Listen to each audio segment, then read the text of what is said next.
So ladies and gentlemen, since we're all here, I think we should start the meeting. Welcome and thanks for joining us and accommodating this special schedule where we can finish what we didn't get time for in the last meeting. So I'll call the meeting to order, and without further ado, we'll start as we usually do with our national anthem, followed by the Indigenous land acknowledgement.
The municipality of Whitestone recognizes all of Canada resides on traditional, unceded, and/or treaty lands of the Indigenous people of Turtle Island.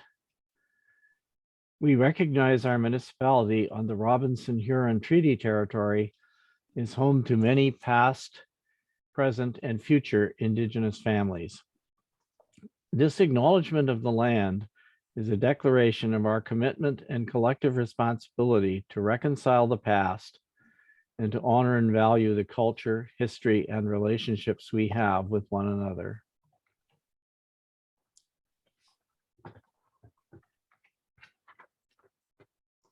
I will now ask if there's any pecuniary interest to declare on the part of councillors.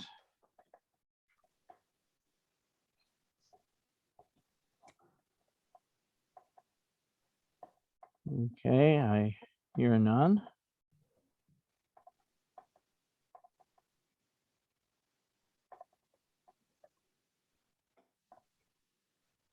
Can we get a motion then to approve the agenda as presented? I'll make that motion. Thank you, Councillor Gorham Matthews, seconded by I'll second Councillor McEwen. Councillor McEwen. Thank you. Any discussion? Any opposition? Okay, thank you. We have an agenda, and as you've noted, I'm sure we're starting with items that were carried over from our February 15th meeting a week ago. So that's where we're at. I mean, we're using the numbering that was in the previous agenda just for the sake of avoiding confusion. So we're starting with item number 10, our consent agenda, a fairly long one, which consists of minutes for the special council meeting of January 17th, minutes for the regular council meeting of January 18th, minutes of the Whitestone Environmental Stewardship Committee for December 8th and January 5th, meeting of the Whitestone Public Library and Technology Center Board on December 20th, 2021. 3 staff reports, which include the CEM, the annual report of our CEMC, annual report on the after school program, a report on recreation activities for 2021, I'm sorry, and the list of unfinished business that usually appears on page 5 of, was on page 5 of our last meeting agenda. So can I get a mover and seconder, please, for the following? Whereas the Council of the Municipality of Whitestone has reviewed the consent agenda from the February 15th, 2022 council meeting, consisting of those items that I read. Now therefore be it resolved that the Council of the Municipality of Whitestone hereby approves the council minutes of January 17th and January 18th and receives for information all other items contained in the consent agenda. Who would like to move that?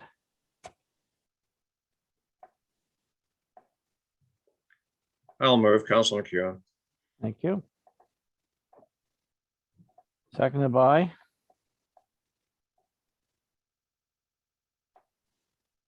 I can second. Thank you, Councillor Gorham Matthews.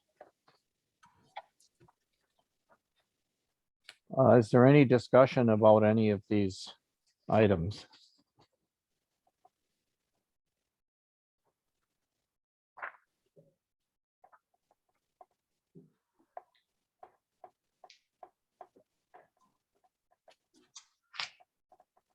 Is there any opposition then to the motion?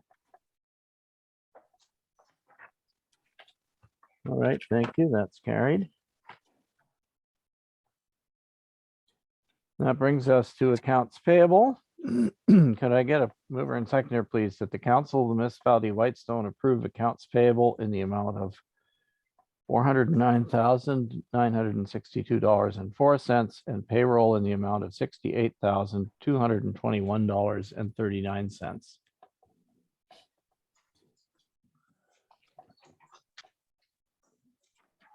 I'll move, Mr. Mayor, Councilor McEwen. Thank you. Seconded by?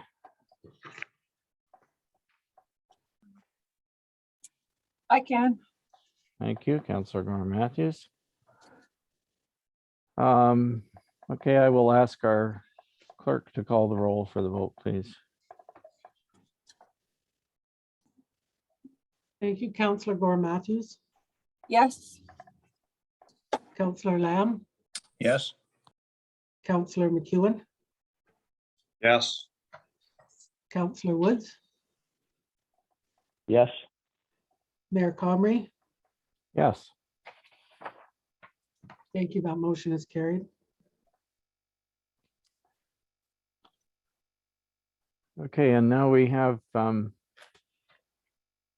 couple of staff reports. The first one, 12.1, is our regular quarter, or sorry, this is our annual building services report for the year 2021. Could I get a mover and seconder, please, that the Council of the Municipality of Whitestone hereby receives staff report building 2022-01, which is the building services annual report for 2021 for information, and that the Council of the Municipality of Whitestone hereby directs the treasurer to create a building services rate stabilization reserve fund in respect of the surplus building services revenue received in 2021 in the amount of approximately $54,000, with the final amount to be determined by the auditor. I'll make that motion. Thank you, Councillor Lamb. Is there a seconder? I'll second, Councillor Woods. Thank you, Councillor Woods. Is there any discussion? Yes, Mr. Mayor. Go ahead, Councillor Lamb. Yep, I've asked in the past, I don't, and I've yet to receive it, but that building permits are public. People have to put of course, notification that on their site. And oftentimes, as I'm around the municipality, I get calls, do people have a building permit? Do they not?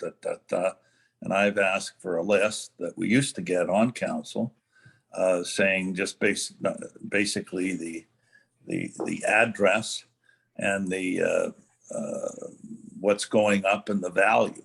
And I don't know, I'm not getting it. So am I going to get it in the future or not? Thank you.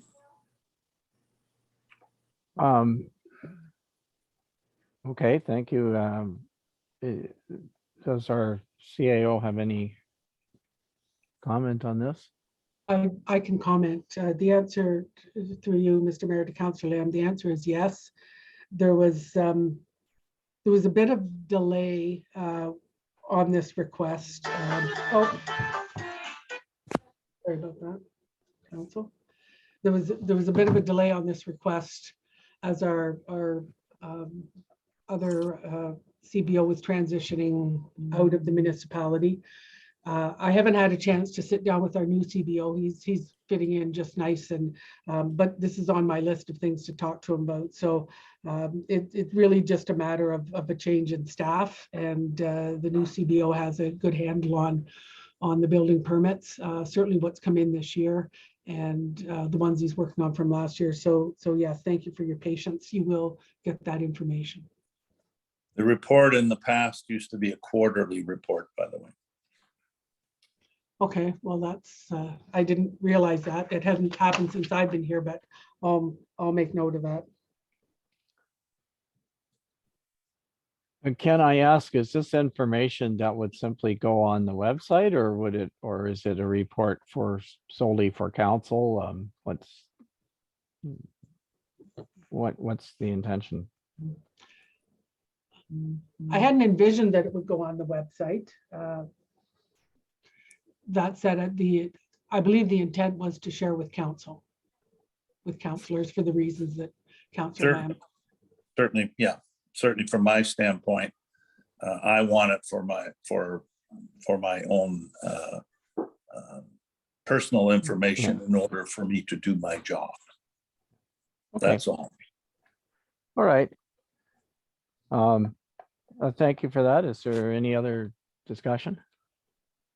I just had one question, Mr. Mayor. Go ahead, Councillor Gordon Matthews. So I was just curious, what was the intention for the building services, the surplus that's going into reserve? Is that saved for a year that we are short, or is that intended for projects, or why are we putting into reserve, and what's the intention with the amount? So I can Go jump in, ahead. Mr. Mayor, and perhaps the treasurer may want to speak to that. So there's legislation, and it's quoted here, that basically says we can't take in more money than it costs to run that particular department. And if you do, it has to be put in reserves. In other words, we can't spend that money on a bridge or something else, another asset in the municipality. So that's it exactly. The stabilization reserve is there in case there's years where there's very few building permits and fees, and you still have staff, and you still have a vehicle, and you still have costs. That said, you may have noticed in the budget document that we'll get to later that there's a request to purchase a scanner and use the money, or a component of the money, from the stabilization fund, because the scanner is for part of our records management for the building department drawings. So that's it in a nutshell, is that we're required to put this money in reserve and utilize it strictly for building services related activities. That's perfect. Thank you. I was just curious what it was for. Okay, thanks. Anything else on this item? Yeah, Mr. Mayor, just a comment, please. Go ahead, Councillor Yeah, I McEwen. think excellent report. And it's certainly indicating our increased permitting, increased values of dollars of construction in our municipality. And it's certainly not in a bad position to be able to talking about putting this in the reserve. So look forward to working with our new CBO and hearing from him as time goes on. Thank you. Okay, thanks. If there is, if there are no other questions or comments, is there any opposition to carrying this motion?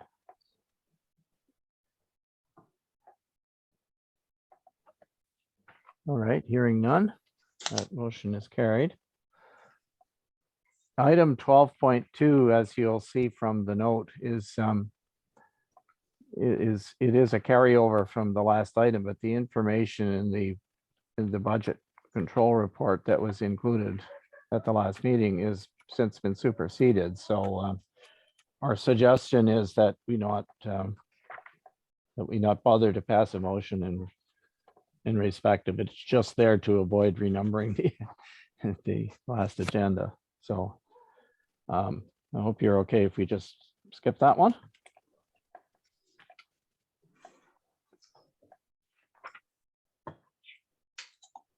That brings us then to item 12.3, which was which is a report from our Director of Public or Manager of Public Works regarding the proposed Shirley Road boat launch. If I could get a mover and seconder, for this, we'll hear the report. The motion is that the Council of the Municipality of Whitestone hereby receives staff report Public Works 2022-01, read the Shirley Road boat launch for information and discussion. And after the discussion, we can add on whatever action we want to take. So can I get a mover and seconder, please? I'll move it. Thank you, Councillor Lamb. Councillor Lamb. Seconded by, I'll second I'll Councilor second. McEwen. okay, thank you, Councillor McEwen. Our Manager of Public Works, Dave Creaser, is on the line. And so Dave, I will give you the opportunity to introduce this if you'd like. Thank you very much, Mr. Mayor. This report is a review of information that I've gone through. Shirley Road has a boat launch on it now. And back in October 4th, during council meeting, correspondence was received from Byron Benke. I hope I'm pronouncing that name properly. He's a board member, communication person for the Four Season Road Association, also known as North Meadow Cove Property Owners. They are located at the end of Whitestone Lake Road, just off the end of that. They go down a bit of Crown property to get to their each individual properties off Deer Trail, Meadow Cove, Moose Lane. There's 42 property owners, and they're interested in discussing with the municipality the possible sale or lease of land that they have on Shirley Road, which is their boat launch. This boat launch is, I understand, a rather nice boat launch. And so looking back at some of the information, we have boat launches on Whitestone Lake currently, I believe 4 of them. So Church Street, our main public boat launch right in town, it's the one we've been doing work on, and it's quite nice. We also have one across the road from our public boat launch in town at Dunchurch at the Marina Drive. And they have indicated that they're going to keep their rate. They intend to keep their rate of $10 in and $10 out for the public fee for launching their boats. There's also the one that's located out at Farley's Road at the end there. It's used by 12 specific property owners with deeded access. And that's a good size boat launch with ample parking for the 12 people, or maybe not, maybe more. And then there's this one, Shirley Road, that we're talking about. It's located between 219 and 320. What I've got here for, sorry, it's 316 and 290 Shirley Road. And on this property, there is a Quonset hut right now, and the association rents out storage space for approximately 12 boats to their association. And there's also an easement on this property providing access to a landowner to the west. And Byron was describing this property as a very nice property that has good access to deep water for larger boats. Looks like down the middle of the property is a ditch that runs down the center. It drains from the north side of the Shirley Road down through this property into the lake. And there would be enough room for a little bit of parking. Would need a little more work to increase the parking, but there's just a little bit of parking available right now. And Mr. Menke explained to me that they did get a verbal assessment of value on the property at $475,000. And the association is open to discussing the sale or lease of the property at fair market value. And looking at this, I believe that a full review, should council want to look into a boat launch on Whitestone Lake Road, a full review should be done on the lake and the possible locations we have on publicly owned lands first before we discuss purchasing or leasing this land.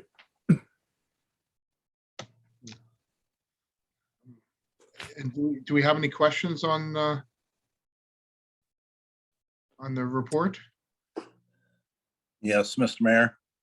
Go ahead, Councillor Lamb. Yeah. I was in discussion with Jack Hodson, who's the president of the Four Seasons Road Association. And just by way of background,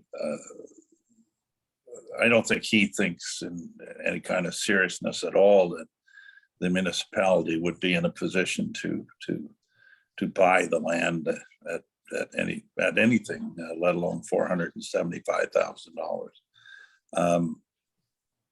The way he explains it to me, and I assume it's correct, is to get to most of their cottages over there, it's across, a little bit that's owned by the municipality, but a lot of the access is through Crown land.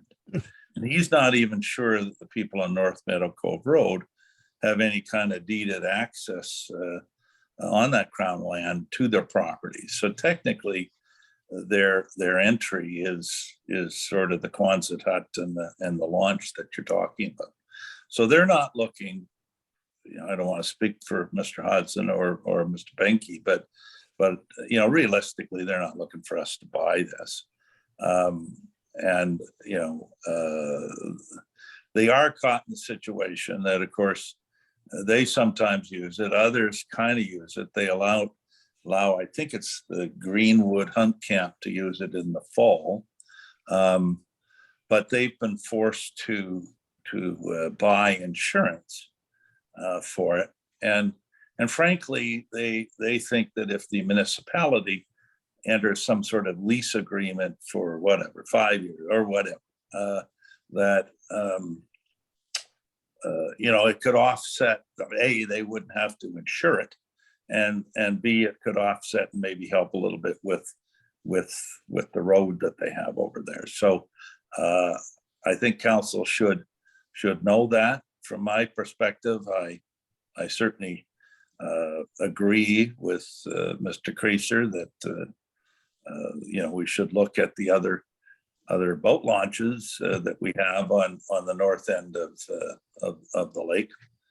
I remind people that I think it's our official plan, it states that we shall look for and investigate further boat launches in the north end of Whitestone Lake. Now, I'm paraphrasing, but that's basically what it says. So this is not out of sync with our official plan.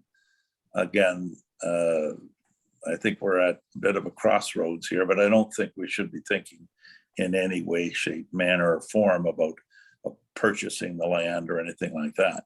They need the Quonset hut. They store their own boats in there in the winter, and things like that. So again, I'm not speaking for them, but if any of them are on the call, they can speak up. But so I think the route to go, obviously, is, as Mr. Creaser says, is to analyze our other boat launches on Whitestone on the north end, and then come back and we can make some sort of decision to do something or to not do something based on that analysis. So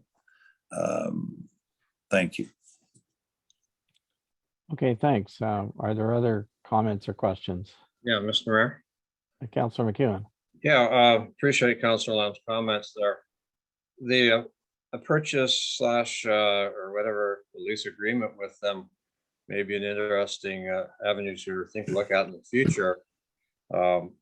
Certainly, if we put out X number of dollars on a lease arrangement, maybe it would be better to do a long-term investment and purchase the property, which may not cost as much more or any more, and then we would have a permanent ongoing property at that end of the lake. But no, I do agree that we should look at other avenues, and we need more, certainly, supporting information before we could think about either leasing and or purchasing the property. But the total amount to invest in for the municipality is considerable, as Councillor Lamb alluded to.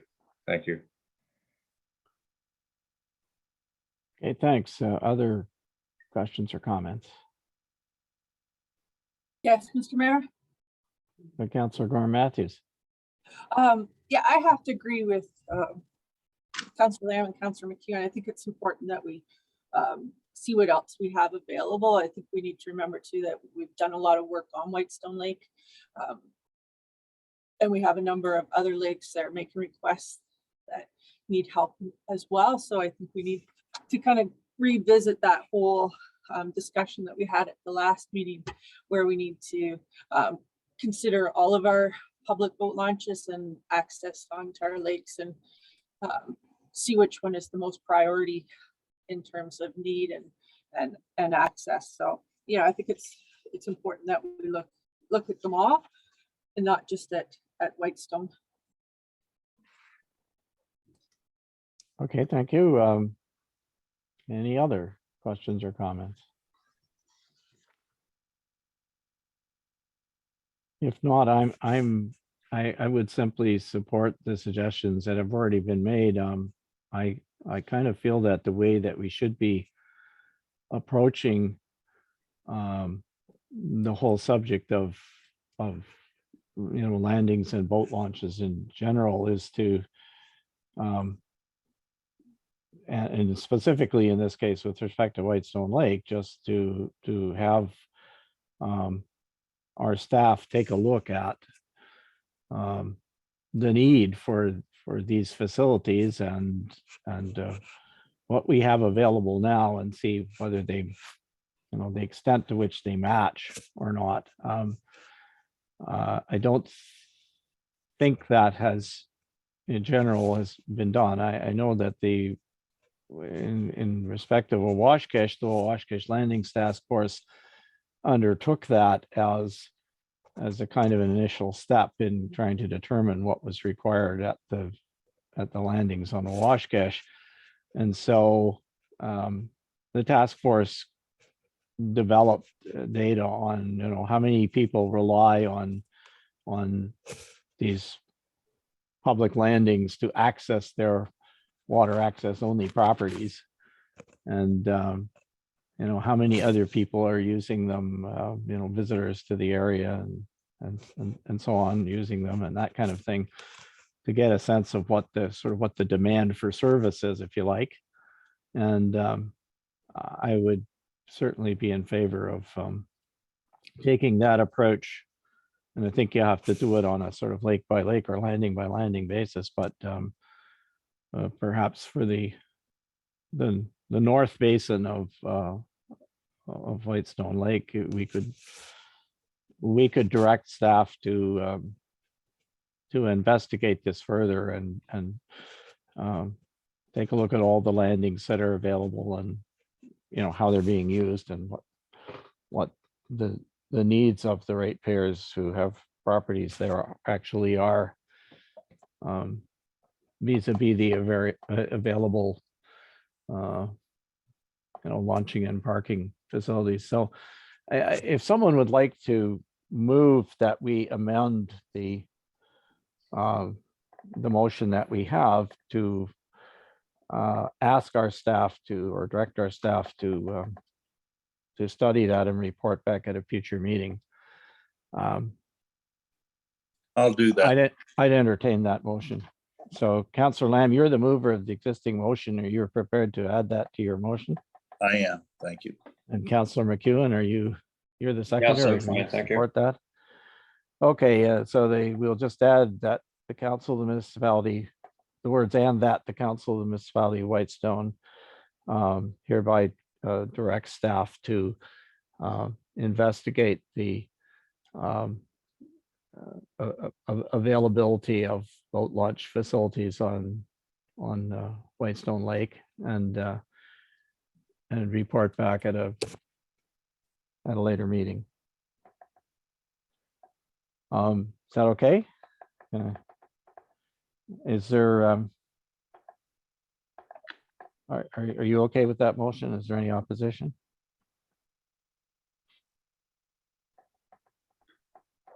Okay, thank you very much. We'll revisit that subject.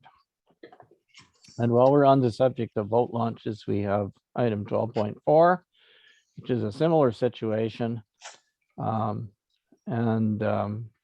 Also, I'll ask for a mover and seconder that the council of the municipality of Whitestone hereby receive report Public Works 2022-02 regarding the Lorimer Lake boat launch feasibility review for information and discussion.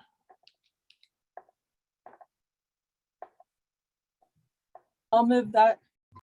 Thank you, Councillor Gorman Matthews, seconded by, I'll second it, Councilor McEwen. thank you, Councillor McEwen.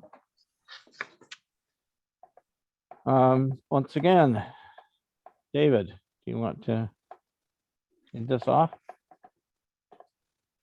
Thank you very much, Mr. Mayor. Yes, this one is for Lorimer Lake. Yeah. Feasibility for a boat launch. I was asked to look into what's available on Lorimer Lake as far as boat launches go. This is in response to the September 21st, 2021 council meeting. I guess it was 2 delegations regarding the boat launch access for Lorimer Lake. If from that, I did look into what Lorimer Lake has and who it serves. It serves the 3 municipalities, McKellar, Whitestone, and McDougall. They all share this lake, and we found that there's 2 boat launches plus a canoe launch on the lake. Lorimer Lake Resort on Swords Road appears to be the main one. That was right beside the proposed one of the proposed properties. It's pay per use with parking. Another one is in McDougall Township. Sorry, and it is the canoe launch. It has stairs, a small area for parking, which permits are required, and it does have some stairs leading down to the water. And they identify it as canoe launch. I don't think you build a launch anything bigger than a canoe, anything you carry down the stairs, basically. The other one is Gray Owl Lake Road, and that's in McKellar, and that's private property right beside the road. And they do loosely allow people to launch there, but there's no parking on that option. Or sorry, that launch.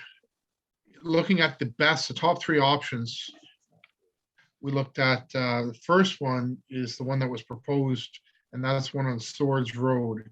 It's a 66-foot road allowance located right beside the Lorimer Lake Resort property. It has on the lake side a rock outcrop on it, leading to a shallow entry. Looks like a soft bottom there as well. It looks like it goes out shallow about 100 feet from the aerial.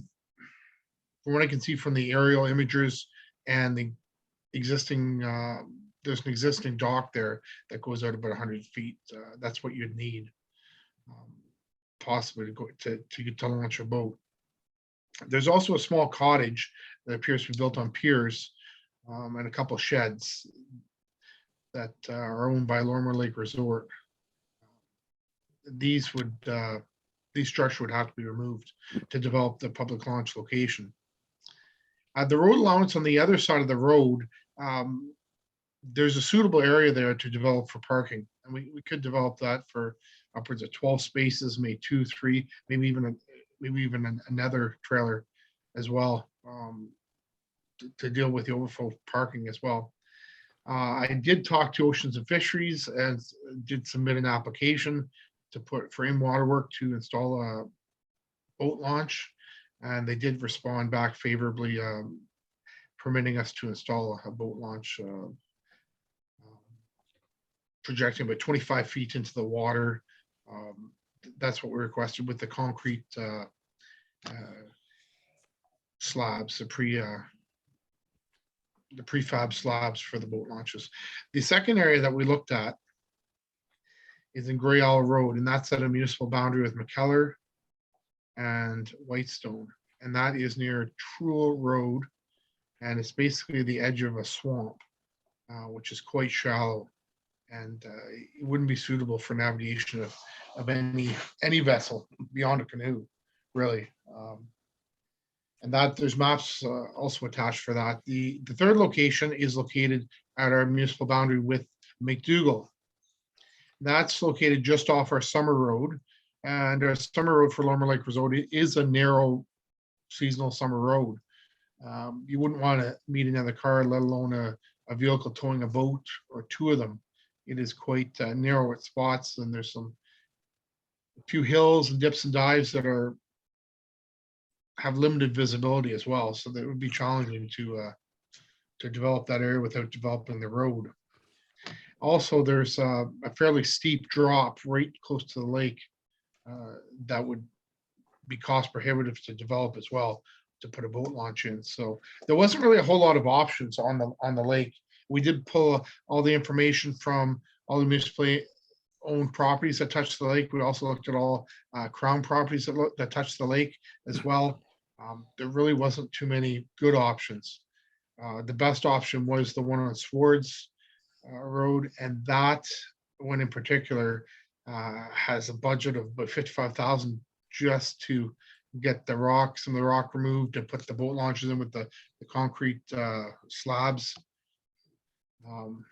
That's with your environmental controls to put them in place as well. Oceans Fisheries, they were in favor of putting a boat launch in this location. There's no significantly sensitive species in that area that they've identified, and they would prefer that we install a single boat launch rather than having private individuals install several of them across the lake. They felt that there'd be less impact if the municipality did install one public one rather than many from individuals trying to get into the lake. This would serve a lot of the water access properties. It would also serve some of the other municipalities as well, but the cost is a healthy cost. $55,000, and that would just be for the water access boat launch. But $15,000 for add that to the parking on the other side, and then about $25,000 for that long 50-foot dock. To develop it all, that's a fairly substantial amount of $95,000, and that would not include any dredging, should it be required. That would have to be investigated in the spring. And we do have a few images or maps attached to the, I guess, the previous council meeting package that I'm happy to answer questions on as well. Thank you, Okay. Mr. Mayor. Thank you. Thank you very much, David. So questions or comments on this report?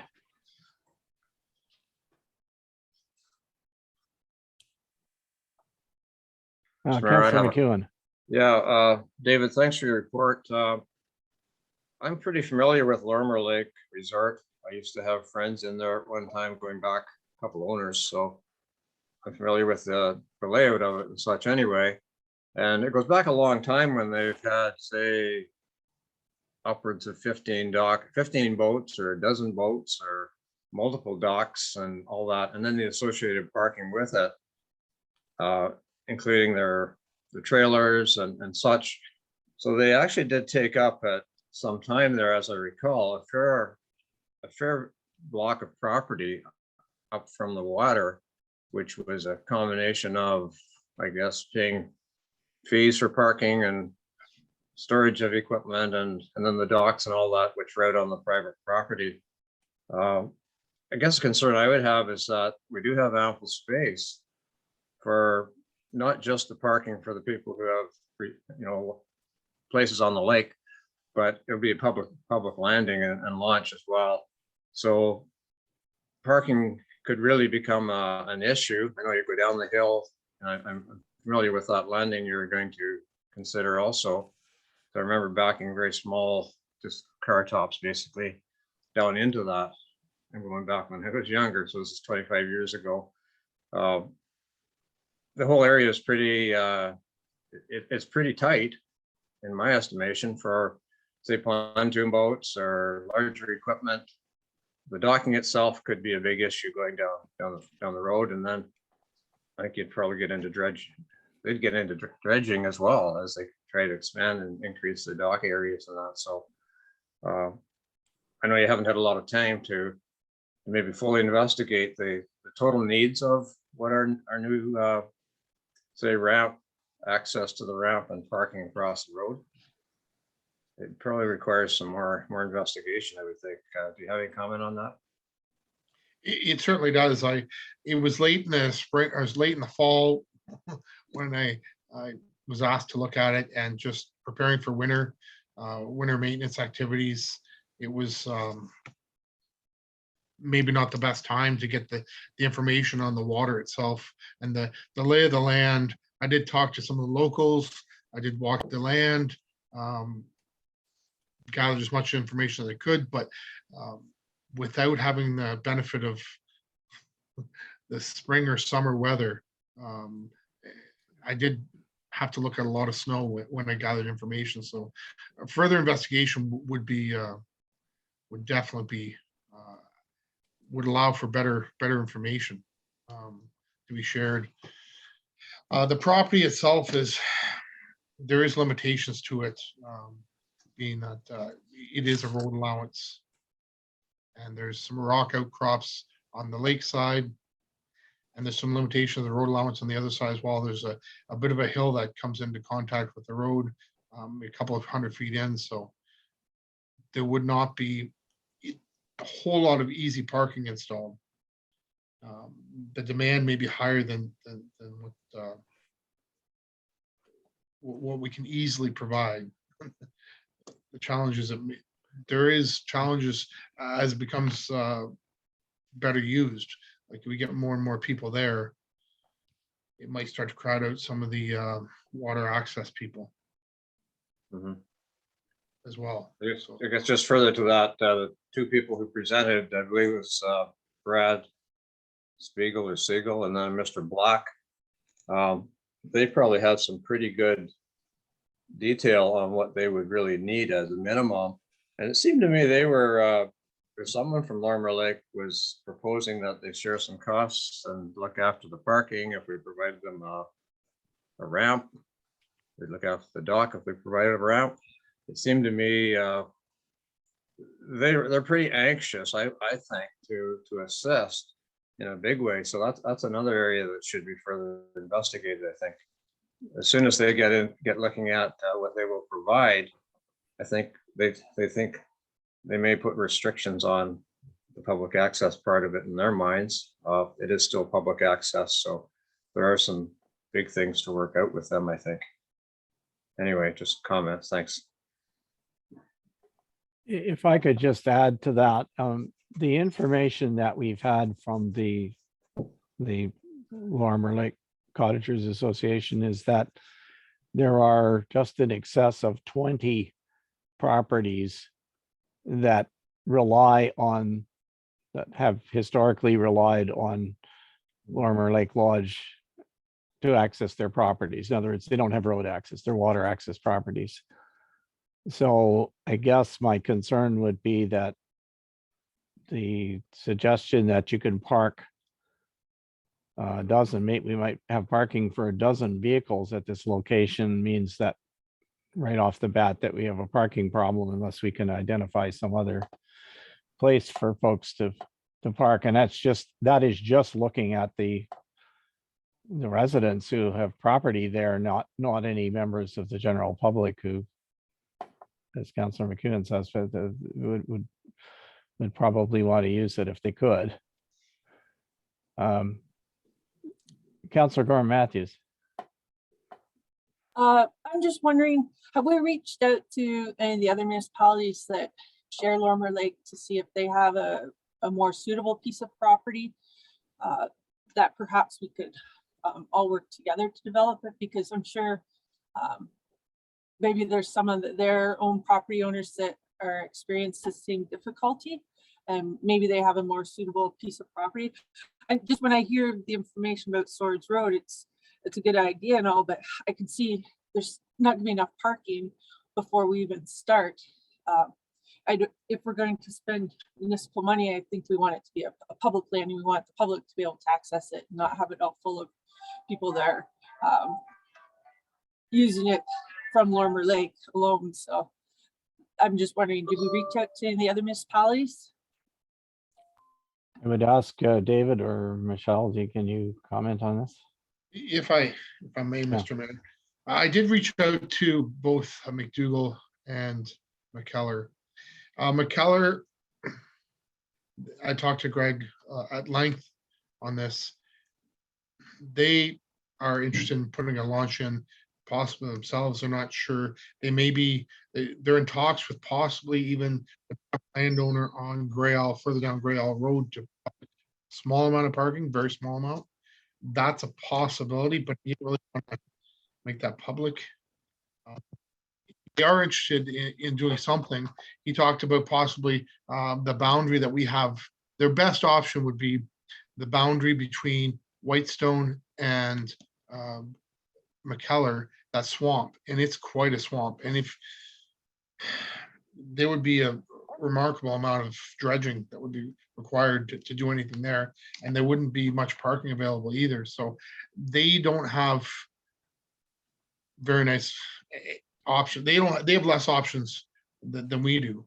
And then I also looked at McDougall. So I did reach out to them, and I believe the one staff member was off at the time, but I pulled all their public land that touches the lake, and also the Crown land in theirs. And there is an area there where there's a lot that the MNR has, but it's not suitable for a launch at all.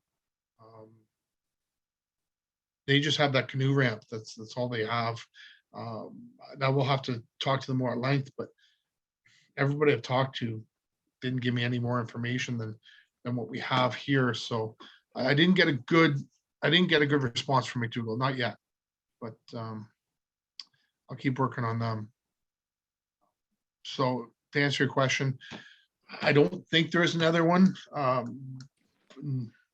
but this is probably the best option, Swords Road, and it would be a popular option for both residents of McKellar and McDougall as well. So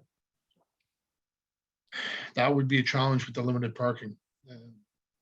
If we have the best option, and that's our best option, and it is expensive, that is a challenge. So I will have to get back to you from McDougall. I hope that answers your question. Thank you. I guess the other comment that I might make about this is that this property, of course, as you know, is adjacent to the Lorimer Lake Lodge or Lorimer Lake Resort, and we still don't know, of course, what what the new owner's plans are for that resort.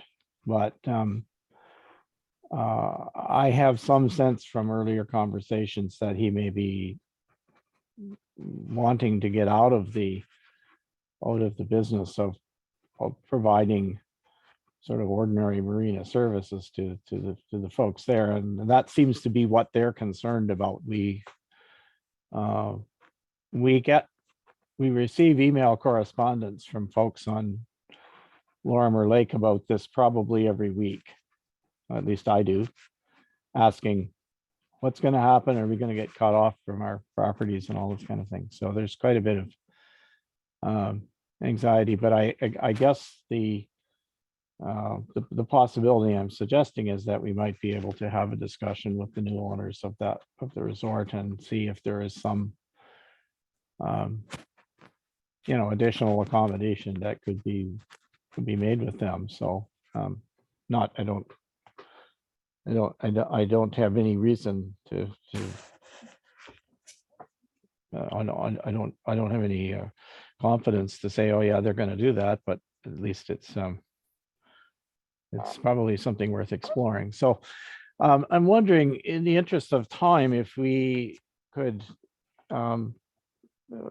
if it's the wish of council, and of course, if there's anyone else has any final remarks, please jump in. But if it's Well, I the don't have wish, any final. I would like to make some comment before we move on. all right, well, go ahead. That's okay. Yeah, go. No, sorry, go ahead. I'm a bit perplexed as to how everyone got into this kind of situation, that they have water access lots that are they can only get to it basically through a lodge. I hear what the mayor is saying, and I think that we should be sitting down with the lodge, as they should be sitting down with the lodge and determining what they're going to do this summer, and whether he's going to give them access, and if so, what costs and what his plans are for the future. Hopefully, they, being the property owners and the resort owner, can work out some sort of arrangement. I'm just stunned that you can have a water access lot and not have access, right? It sounds to me, from what I hear, that this is going to be a bit of a quagmire, because people are going to want to make it a public dock, as it should be, in the sense. And by the way, the maximum length of a dock is 50 or 45 feet by our bylaw, not 50. But anyway, that's just an aside. But I just, I feel like you've got McKellar residents, you've got McDougall residents, you've got the public, you've got the people who are going to want to, park there exclusively. And I think put a gate up and say it's exclusively for us. So this is not an easy situation. I feel for them and their situation, but I think we have to do some work. Ultimately, again, as I said at the last meeting, I think we should be making more access to lakes for the public. They're public lakes, and we should be able to get to them, or the public should be able to get to them. But this is not an easy situation, and I just see it plagued with some issues. So again, I don't want anyone to misconstrue that I'm not supportive of this. I just think we've got to nail down, more work. Who's going to use the dock? Or can we, for instance, tell McDougall and McKellar residents that they can't use the dock or the parking area? Can you legally do that? Can you not do that? There's lots of questions to answer here. So I guess move on, but those are the thoughts that go through me. I mean, if you use a lodge to go through there for 20 years or something, is there not some sort of riparian rights or something that people would have? Has anyone checked out legally what they might have? I don't know. There's lots of questions. So thank you. Okay. Are there any other comments before? I'm just looking to put a staff direction piece on this so that we can, I don't think we're going to resolve it today. So If not, then I wonder if the mover and seconder would agree that we redirect the matter to staff for further investigation of the suggestions that have come out in discussion and report back to us. I can't think of any other easier way to do it without recapturing everything that people said, but there we have some further things that could be, I guess, that could be investigated, and we should, as we said with the previous item, probably firm up exactly what is the demand for space, and make sure that it's that our neighboring municipalities are not in a position to do something that would alleviate some or all of this issue. So anyway, mover and seconder, are you okay that the Council of Municipality of Whitestone hereby redirects the matter to staff for further investigation as discussed? That I see your mouth moving, Councillor McEwen, but you're muted.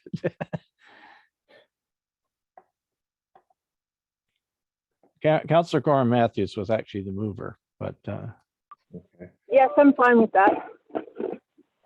Councillor McEwen, we didn't hear you. So go ahead. Yeah, I'm fine also, Mr. Mayor. Thank you. All right. Can I call the question then? Is anyone opposed to this action? No. All right, thank you. We'll send it for another iteration. Item number 13 is a bylaw to allow us to accept some money from the NORDS funding program. Can I get a mover and seconder that bylaw 15-2022 being a bylaw to enter into an agreement with Her Majesty the Queen in Right of Ontario, as represented by the Minister of Northern Development, Mines, Natural Resources, and Forestry, for the purposes of receiving funding under the NORDS funding program, be read a first and second time this 22nd day of February 2022, and further read a third time, passed and properly signed and sealed this 22nd day of February 2022, and numbered bylaw 15-2022. Who would I'll like to make the move? motion. Thank you, Councillor Lamb, seconded by. I'll second, Councillor Woods. Thank you, Councillor Woods. Any discussion? Any opposition to this motion? Okay, I hear none. That's carried. Under business matters, we need a motion to appoint our new CBO, Jamie Osborne, to the Committee of Adjustment for the Municipality of Whitestone as a non-voting member for the remainder of the current council term. Mover and seconder, please. I'll move, Councillor Woods. Thank you, Councillor Woods, seconded by. I'll second, Councilor McEwen. Thank you, Councillor McEwen. Is there any discussion? Is there any opposition to this motion? All right, thank you. That's carried.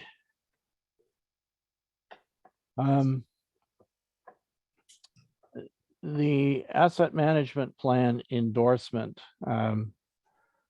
If you read the note there, the consultants that we had suggested that it would be appropriate to have a stronger motion to endorse the asset, to actually endorse the asset management plan than the one that we passed back a while ago. So here's the suggested motion: that the Council of the Municipality of Whitestone does hereby approve in principle the November 2021 Municipality of Whitestone Asset Management Plan and Financial Strategy for Core Assets and Vehicles.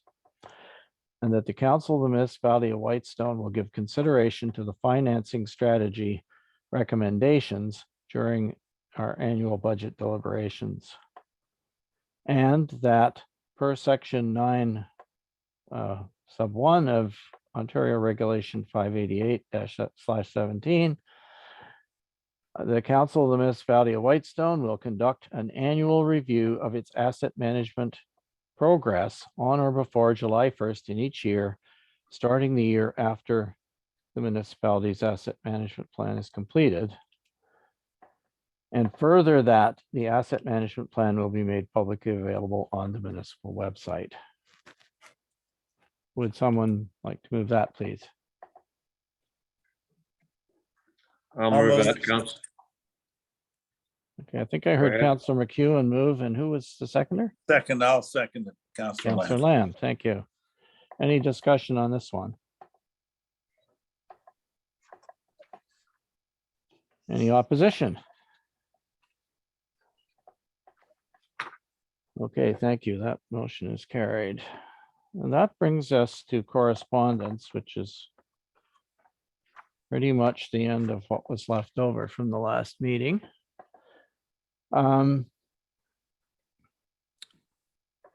Whereas the Council of the Municipality of Whitestone has reviewed the correspondence items as listed on page 6 of the February 15th, 2022 council agenda. Now therefore be it resolved that council received the correspondence items for information with the following extracted for further discussion, and we'll make a list of those in a sec. Can I get a mover and seconder, please?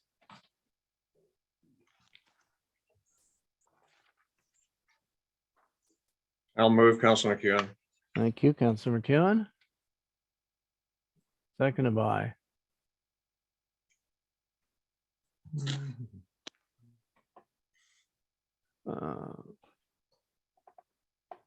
You don't hear a seconder. We've got a mover, Councilor McEwen, seconder. I'll move it. I don't know why the others are. Oh, okay, I don't either. Thank you, Councilor Lamb. All right, so I'm trying to go back in my package here to the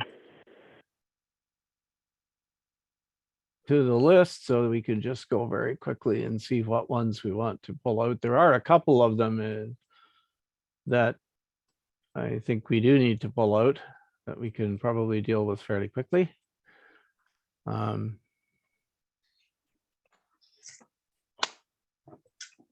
Sorry, I'm just getting back to the big list, which is attached to page 4 of your agenda.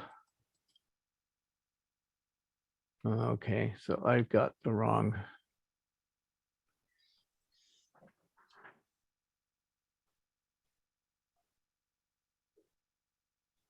It would help if I was looking at the right agenda. That would help.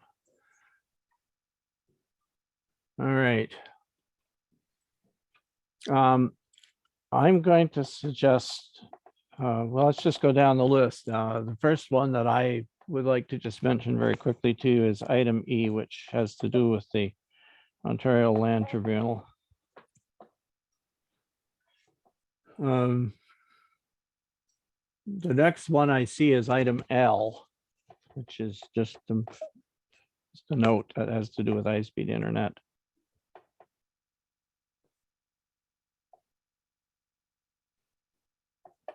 And then we have item P, which is a request from the Wawash Conservation Association. And we have item U, which is the Parry Sound Mega School. Are there any other items that anyone would like to pull for this for quick discussion?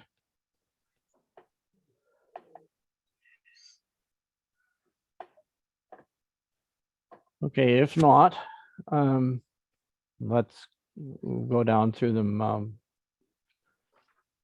First of all, the first one, item E, all I wanted to tell you is that this, you'll see it is a letter from Tom Marakis of the town of Aurora. He's counselor. And he led a task force several years ago that I was, well, it wasn't really a task force. It was an ad hoc group of municipal councillors and representatives that got together to look at reform of the Ontario Municipal Board.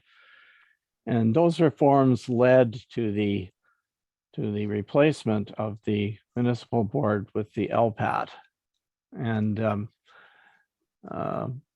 I attended a number of their meetings because it was just a subject of interest to me.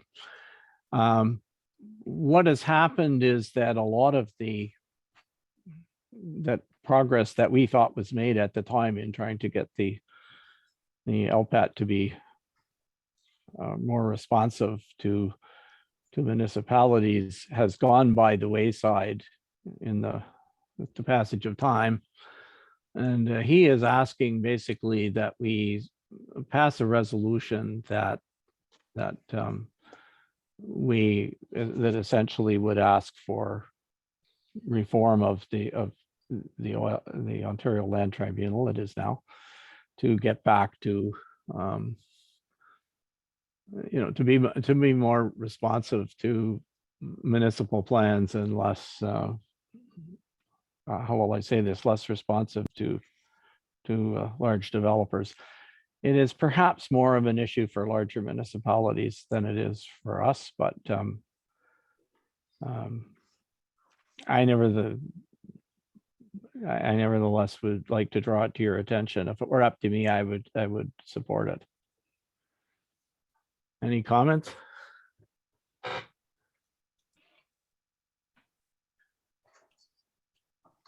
And Mr. Mayor, my comment would be that I thought it was more in line with the larger municipalities for sure. And I'm not sure if the timing is appropriate right now without municipal associations being involved and suggesting to us what we do in terms of following these requests.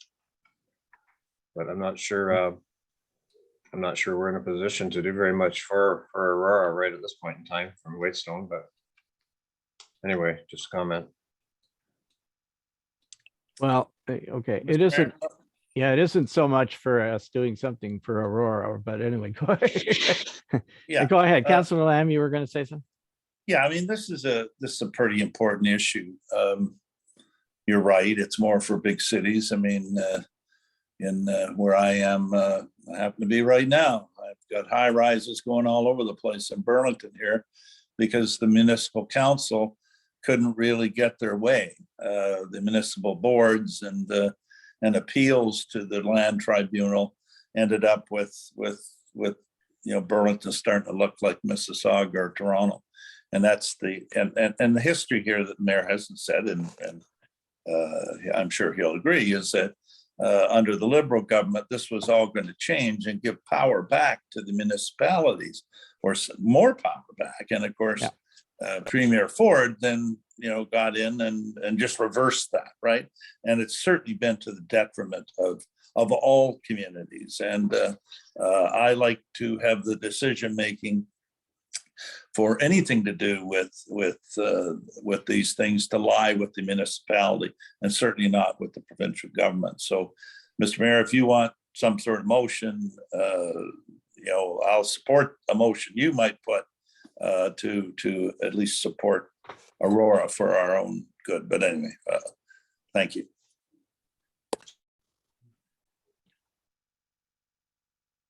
Well, okay, so are there any other comments before we? I don't, sitting in the chair, I don't normally move motions. Let's leave it then, just leave it.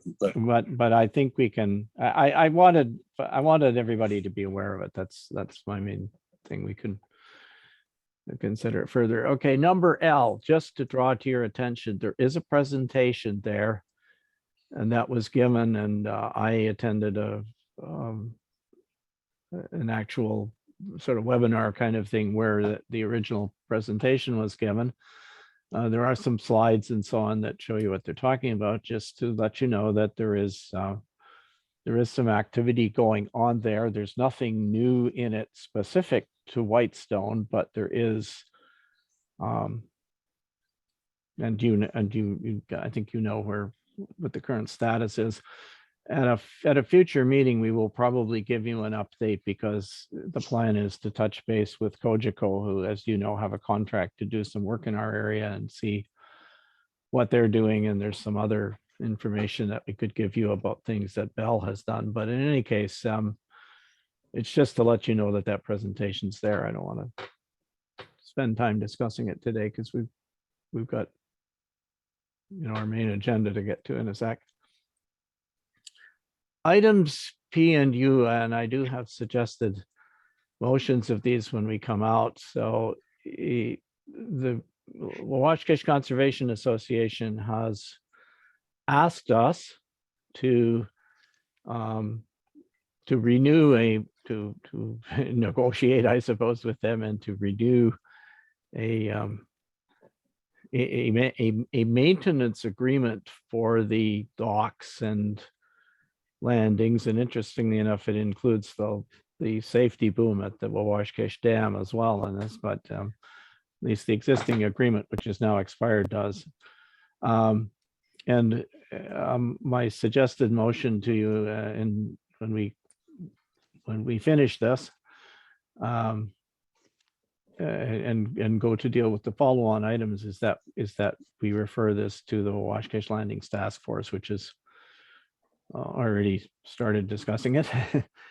And finally, item U, which was an item that came just at the 11th hour of our last meeting. There has been a letter, which you can see there, to the Minister of Education from it was crafted basically by Mayor McDermott of Seguin, asking for a review, an accommodation review that led to the mega school to be updated. Because there's basically a problem, and the problem simply is that the enrollment in the Parry Sound School, which has already started to be renovated, the high school, and was supposed to accommodate elementary school students from the feeder schools. Not ours, of course, but not the one in Whitestone, but the ones in McDougall in particular, and the ones in Parry Sound. The enrollments are now way over the projections that were used to size the school. So it's pretty clear that there isn't adequate information. There isn't adequate accommodation there for what they want to do, and the plan needs to be updated. And there was a delegation made to Minister Lecce by some of the mayors. I sat in on it. I didn't participate as much as it happened, but I sat in. I'm an observer. This was at the Roma meeting a few weeks ago, and that was their ask of the minister: is please authorize or direct the board to update the accommodation review, which for some reason they seem unwilling to do. So that's what that's about. And again, there's a resolution simply as to whether or not we think we should support that. So does anybody, before I go on, sorry, does anyone have any well, you know what, we can have the discussion when we come out for those last two items, because there is a motion, and I'll see if I can get them over in a second. There are motions for them. So is it okay if we call the question on the motion to receive and discuss, and then we'll talk about those ones, the last two? Any opposition to that motion? Okay, I will just read to you the one in respect of item P. It's that the Council of the Municipality of Whitestone hereby receives the Lake Wawashkish Conservation Association letter dated February 7th, 2022 for information, and that the Council of the Municipality of Whitestone refers the letter to the Lake Wawashkish Landing Task Force for review and a report back to council with recommendations. Would somebody like to move that, please? I'll move make that it. motion. I'll Yeah, I heard- second. I heard Councillor Gorham Matthews move and Councillor McEwen second. Is that correct? Yes. Okay, is there any discussion that anyone wishes to have on that, on this one? Okay, is there any opposition to the motion then? All right, thank you. That's carried.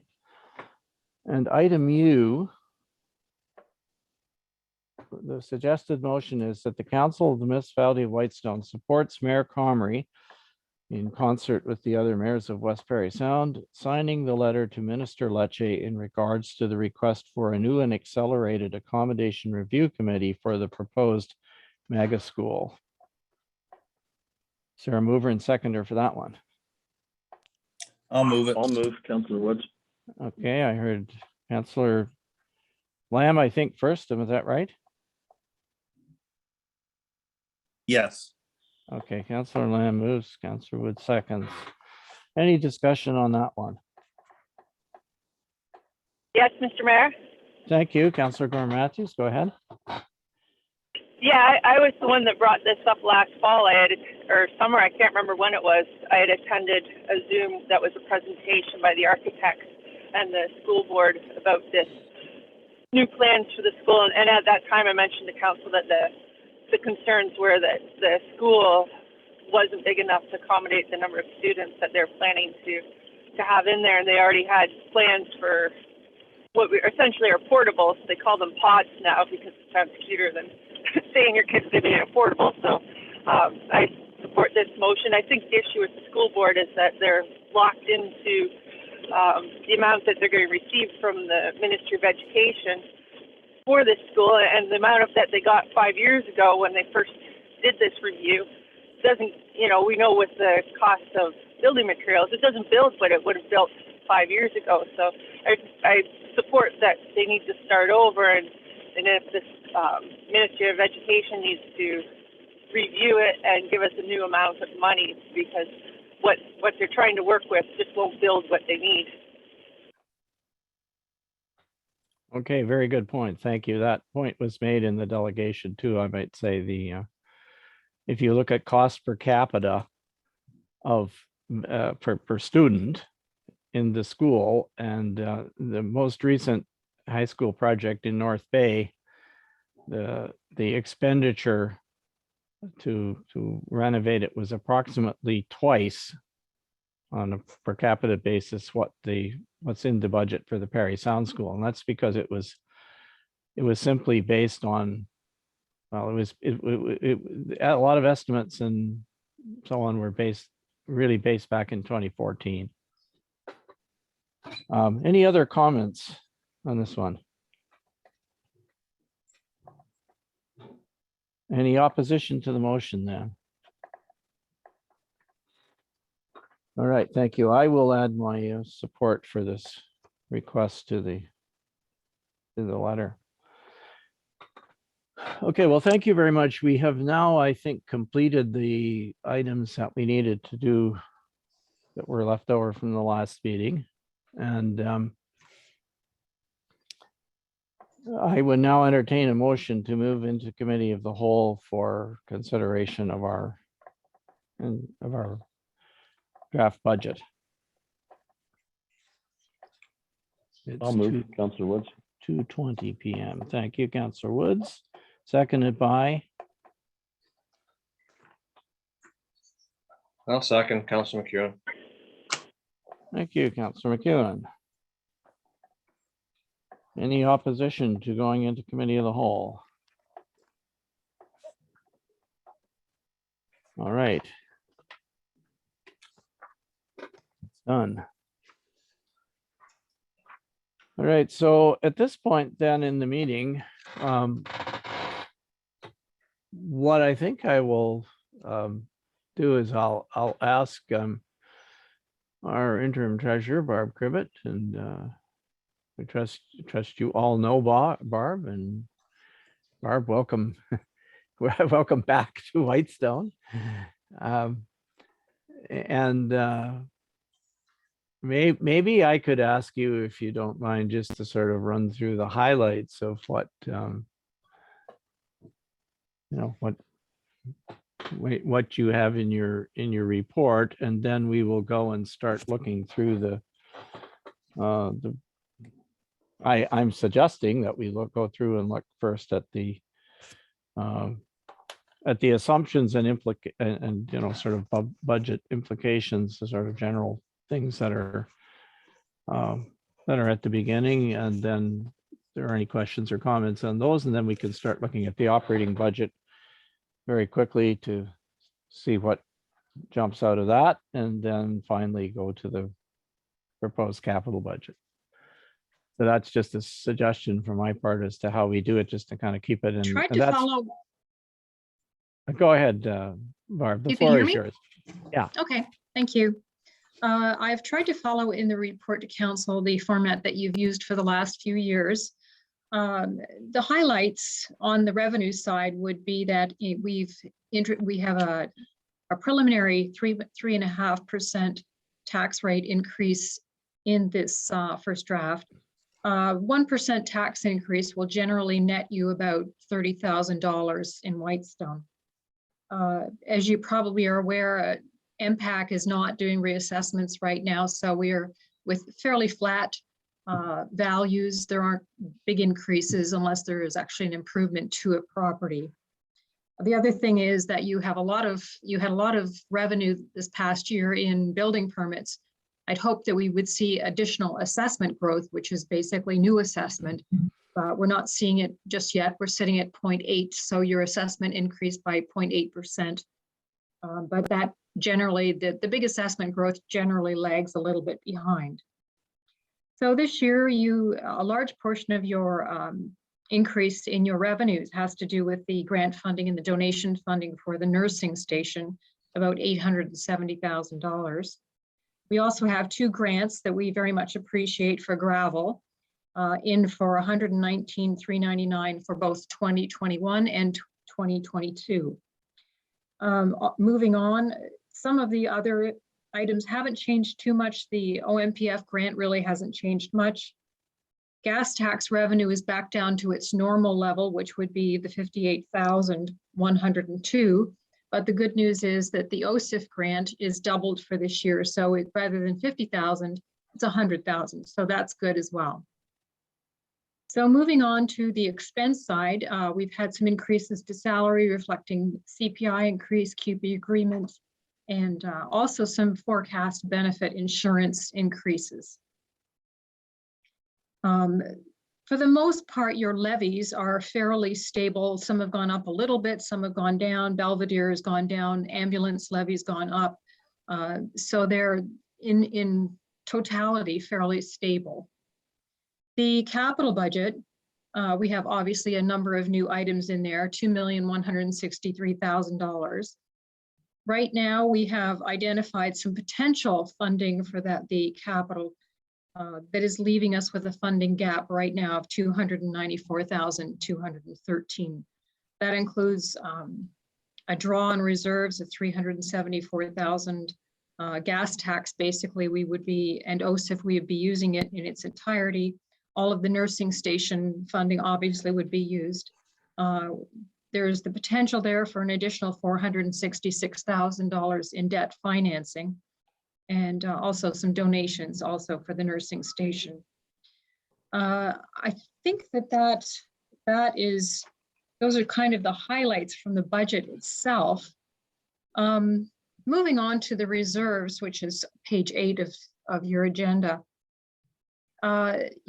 Your asset management plan makes the recommendation that the funding for your capital programs be increased over the next number of years.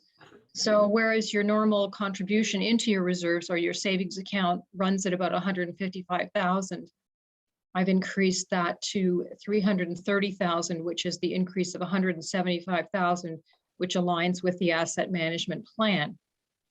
That being said, though, you'll notice in the capital revenue side that we are drawing down on the reserve to quite an extent as well, working so that the average balance in your reserves is still around $1 million.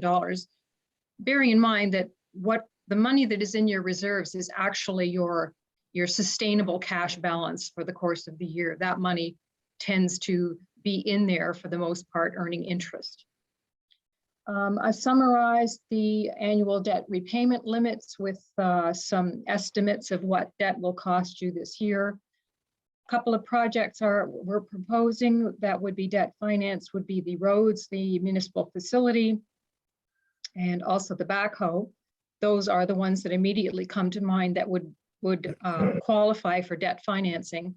And of course, that would be staggered over the year. They would not be a full year's worth of debt costs. That would happen next year, depending on when the agreements are finalized and when the draws actually start. And last but not least, and very importantly in my mind, the asset management plan, which is now in place in principle, lays out basically the financial plan and the assets that you are responsible for, and gets into some detail about what your current funding levels are. You have gas tax again, which is a sustainable grant that you get every year, about $58,000. Your OSIF grant, which is a $50,000 grant, which you get every year. And what you had been contributing to reserves, which was $155,000. So essentially that gives you an annual investment into your capital assets of $233,000. And the asset management plan lays out a way to move towards what they call the optimal investment level, which would be $613,000. So it's a great thing to have this plan now. You can see where you're going and more or less the road to get there. So that would be the highlights that I can see at this point.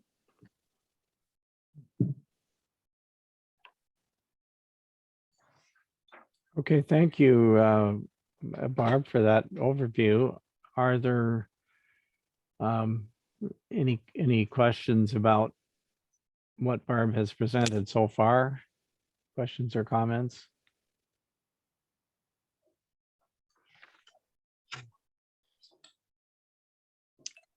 So, Mr. Mayor, what's the plan? Are we gonna go through this page by page or what? Well, again, my suggestion was that if there are any kind of, there is a high level, if you like, a high level overview, highlighting significant revenues, et cetera.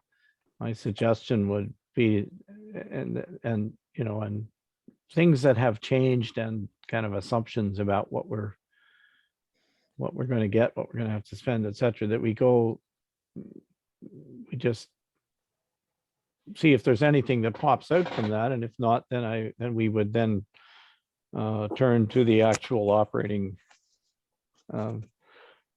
what I call the operating budget, which is, the details of revenues and expenditures, and follow that up with a look at capital. And that is the order in which they are presented in the material that you have. The pages that are the end, the details are all in these attachments. There are 5 or 6 of them. That's a very, very detailed look at breakdown of the budget by cost center and so on. It might be easier to start with things that are high level, if there are any of those. But I you will can, then. Yeah, I will then.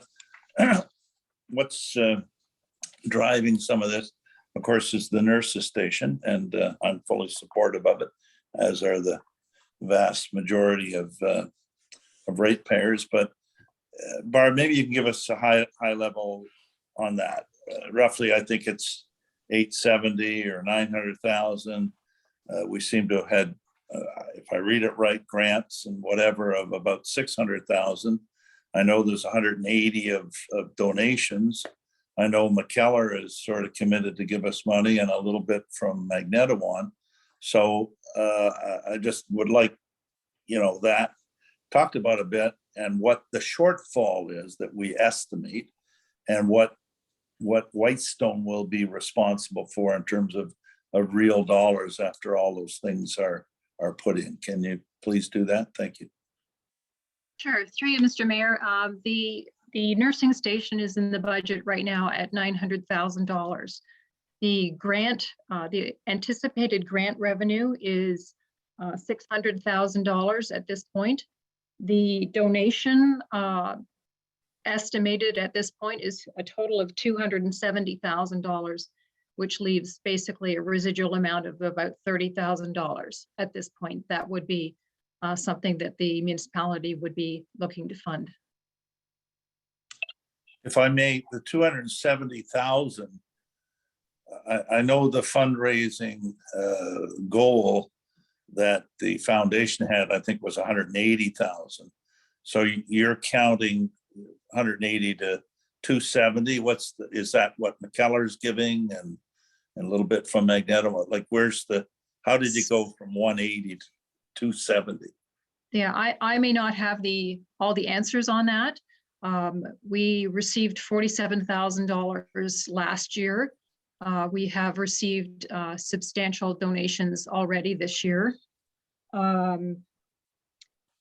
And I believe that the municipality of McKellar is, and correct me if I'm wrong on this, Madam CAO, I believe they're contributing 30,000 from last year and another 30,000 from 2022. So I'm not entirely certain how the numbers added up. These were the numbers that I was provided with. Okay, I wonder if someone perhaps could just, summarize that in a little email or something or send it out to us. I think it's all good news, by the way, that we can get a $900,000 project done for basically $30,000. I think that's working out in our favor. So, okay, thank you. If I may, Mr. Mayor, I Yes, will go ahead, please. confirm the $60,000 from McKellar. The possible 5,000 from Magnetawan is yet to be confirmed. The other thing I'd like to say is that the tender for the nursing station is still out in the market. It closes March 2nd, I believe. It actually was intended to close on the 17th of February, but the contractors asked for an extension and the architect felt it was appropriate. So we don't know at this point. We're guessing at the cost of the project, and I think it's a generous guess, but I'll know better on March 2nd. And of course, council will know in a report in March at the March 15th meeting. So I just wanted to clarify that we don't have a firm number for the cost of the nursing station quite yet. Okay, thank you. Other questions or comments on the high level material that's already been presented?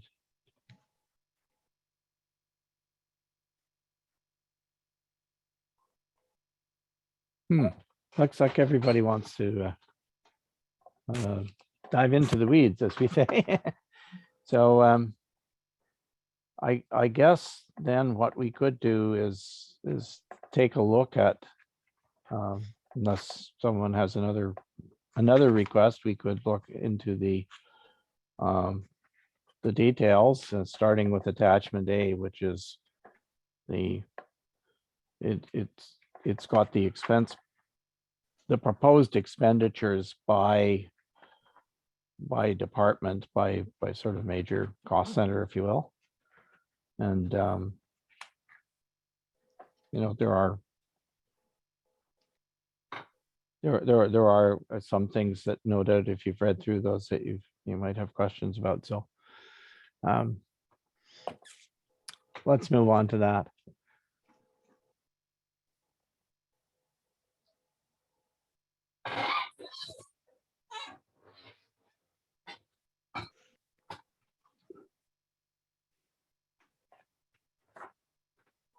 Well, I don't,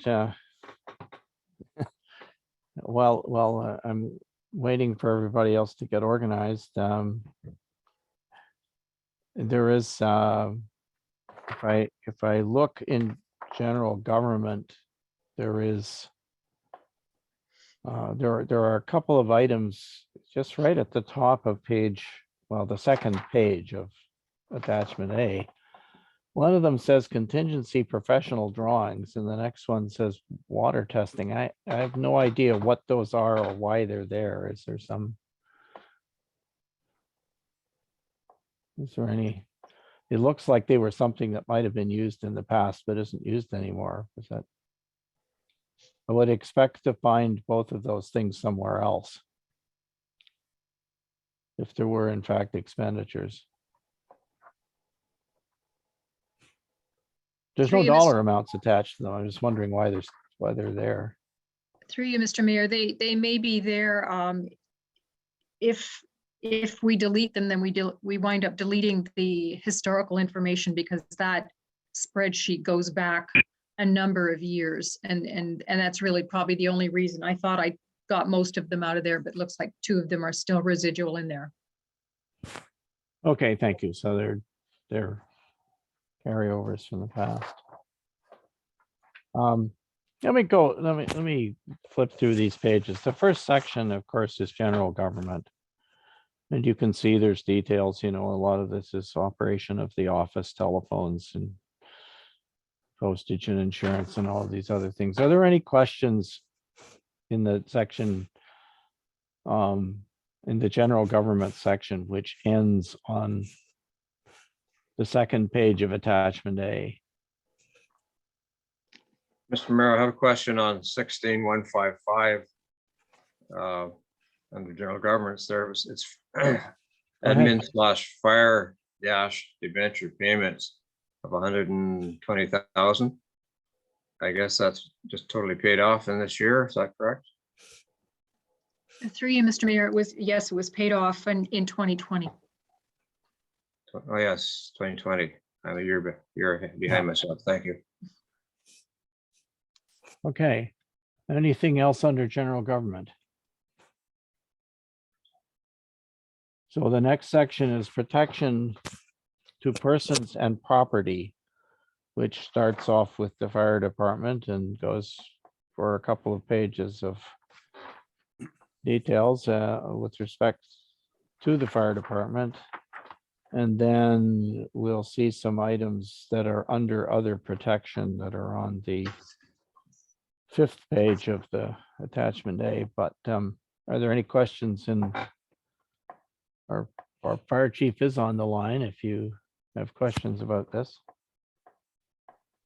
Yeah, Mr. Mayor, Go ahead, Councilor Lamb. 16202-1. I had someone ask me about this. I think I have the answer. Although it says new recruits 20,000, which has been what we budgeted the last 3 years, I think. The expenditures are fairly minimal, 3,200 and 4,100.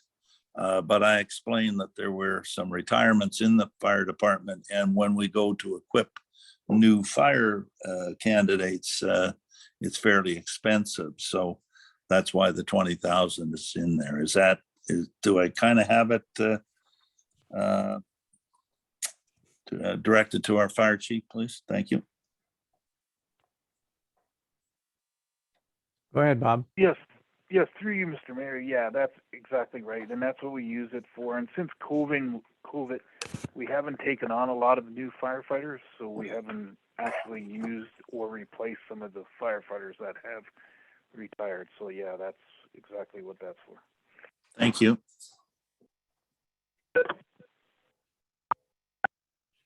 All right. Anything else under fire?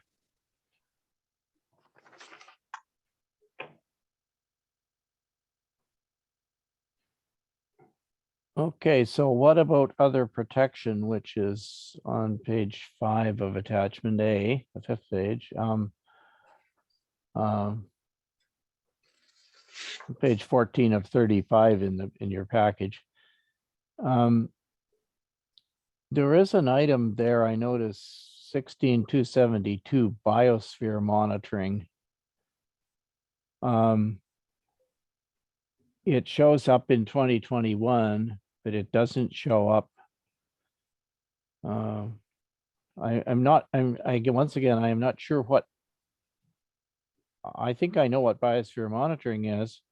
I don't know why it's there. Through you, Mr. Mayor, it was moved. It has been moved into further down the budget into an environmental section because it made more Yes. sense for it to be there.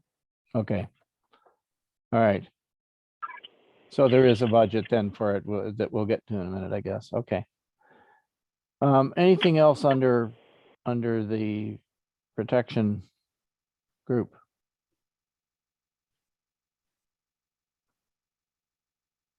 You have policing and bylaw enforcement and so on in there. All right. That takes us then to the building department. Mr. Any Mayor, comments on the building department? I do, yeah. Counselor Go ahead. Lamb, 16,290 truck maintenance. We've been going along spending 1,700, 1,500, and then suddenly we've moved it to 7,500. What's wrong with the truck? Why do we have to spend 7,500 for maintenance? I know it was a used truck when we got it. There must be some big thing that we need to do on it. Thank you.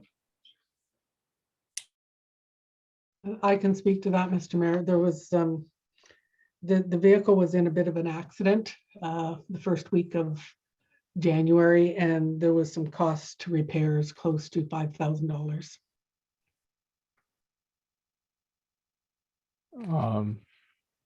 Oh, dear. It isn't actually that old a vehicle. Is our insurance does our insurance not cover that? No, it was below the deductible, and you're right, it is a fairly new vehicle, so it seemed quite appropriate to do the repairs. There wasn't a lot of it was body work. Basically the vehicle, I think I shared with council at one point, the vehicle slid down a driveway and into a tree and smashed a window and the side door. So it's surprising how quickly those repairs add up.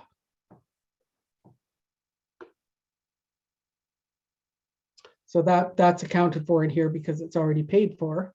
And then there's a little bit extra there for the typical truck maintenance of the oil change and that kind of thing.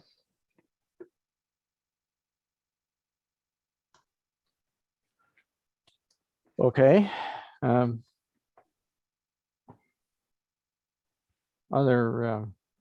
Anything else under protection to persons and property?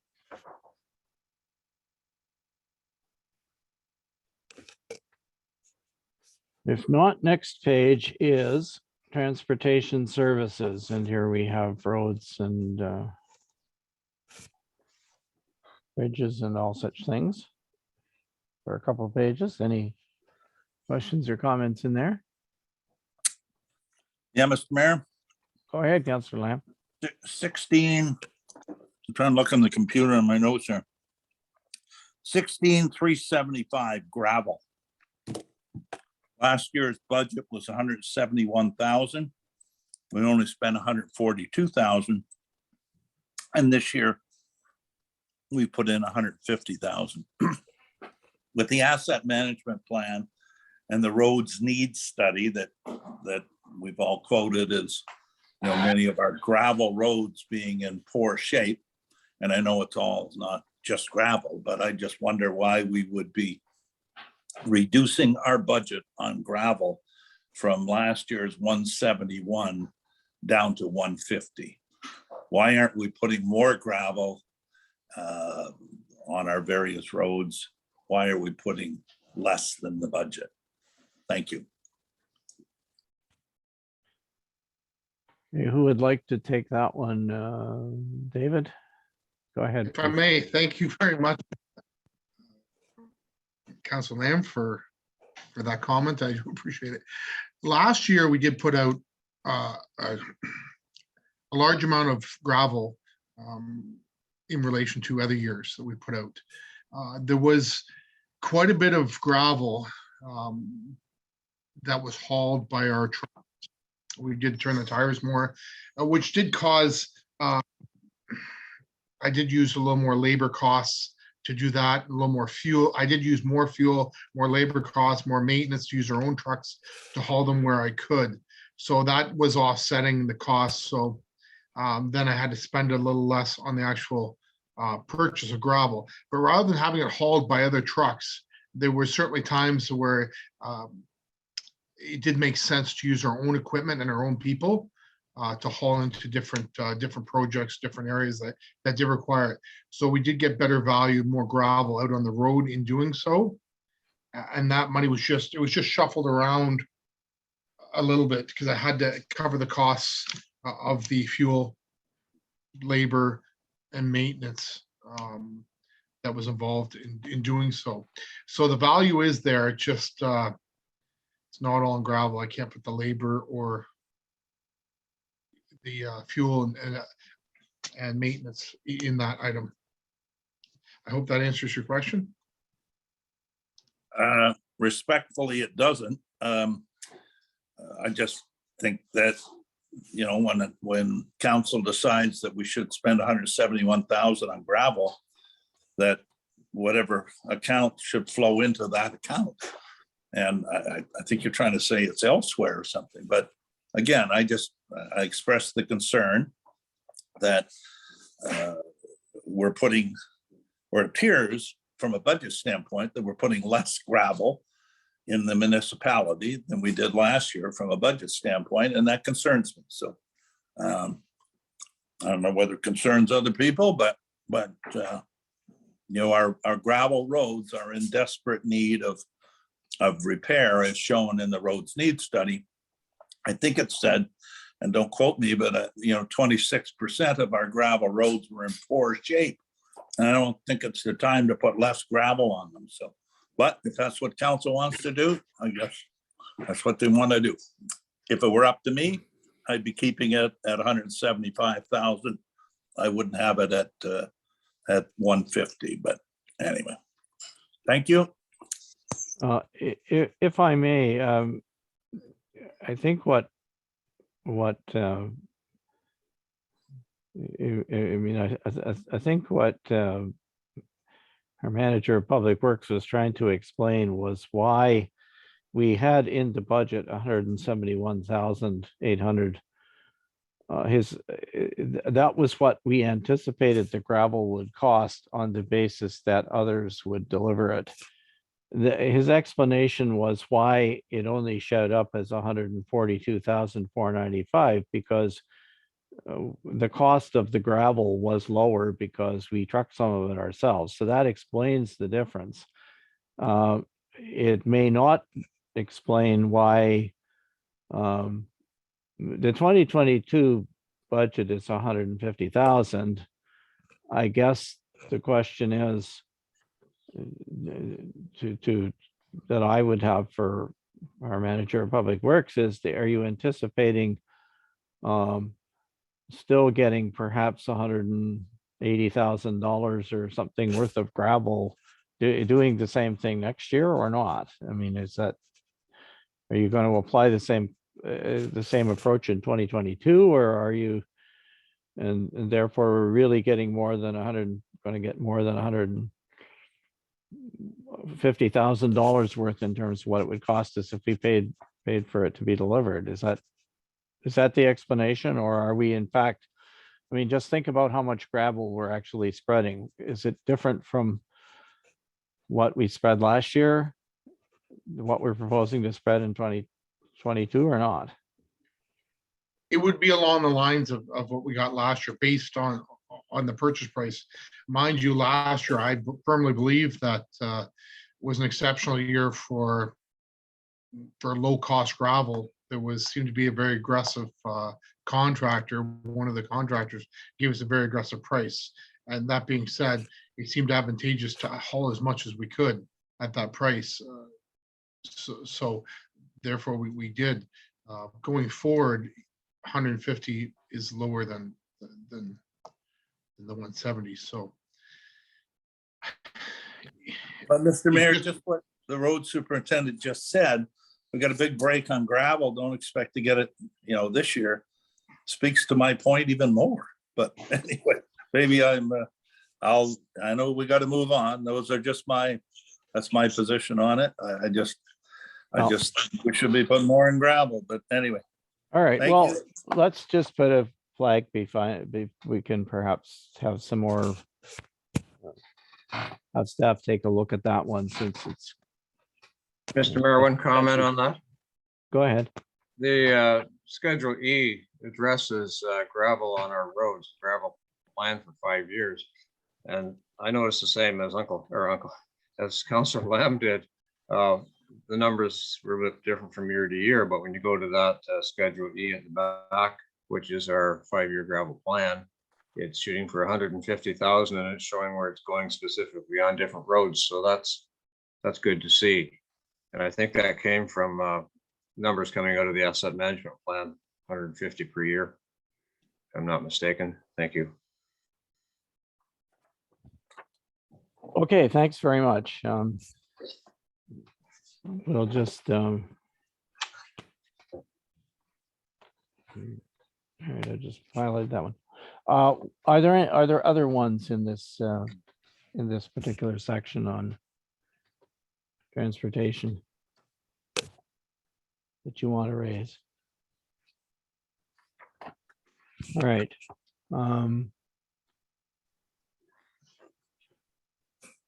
If not, Sorry, I've got another one. Sorry. Okay, go ahead. I thought I was muted here. I muted myself. So yeah, I have a concern with 16,393, the 4x4 truck maintenance. 2020, 6,600. We actually spent 13 or 14,000. Last year we budgeted 7,500, and then we spent 18,770. And this year's budget is 4,000. What do we do? Get rid of the truck or something? Or, I mean, why are we spending 14 2 years ago, 19 last year, and yet we're budgeting $4,000? Why?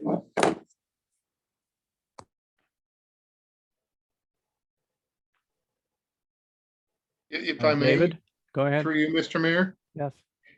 that particular truck is identified as for replacement under the capital, and it is in dire need of replacement immediately.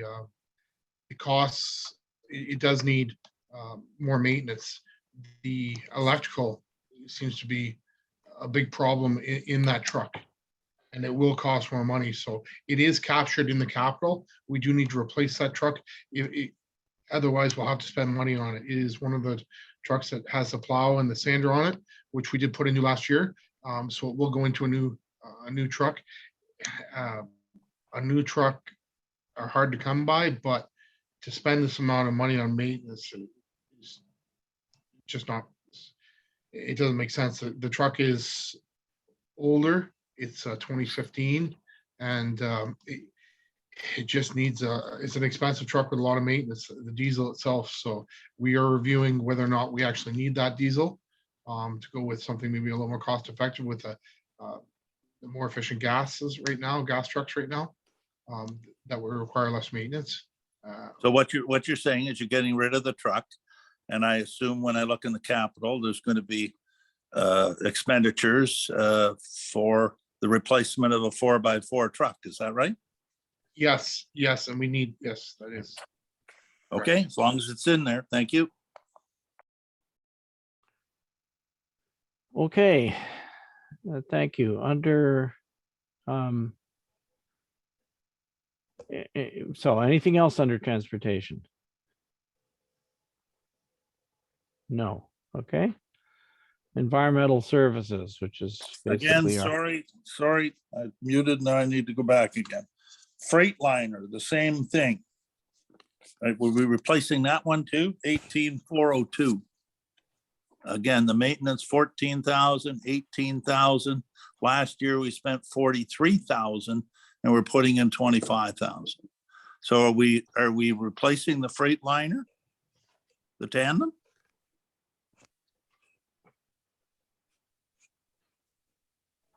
And if so, why'd we spend 43 and we're only going to put 25 in?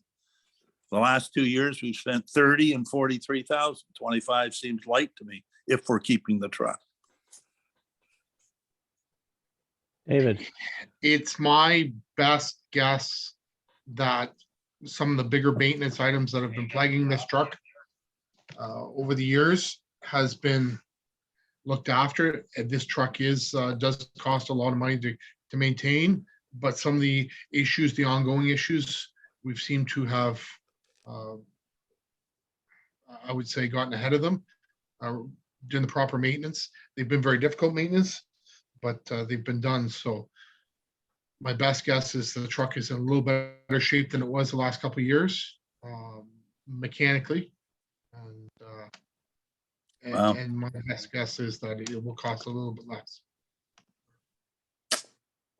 Okey-dokey. okay. Thanks. Moving on to environmental services on pages 8 and 9 of attachment A. 34 and Sorry, 35. Mr. Mayor. Sorry, Mr. Mayor, I'm back on the other. I guess I'm the only one asking questions. But anyway, 16,440, the roads grant. Last year, we spent 83,730.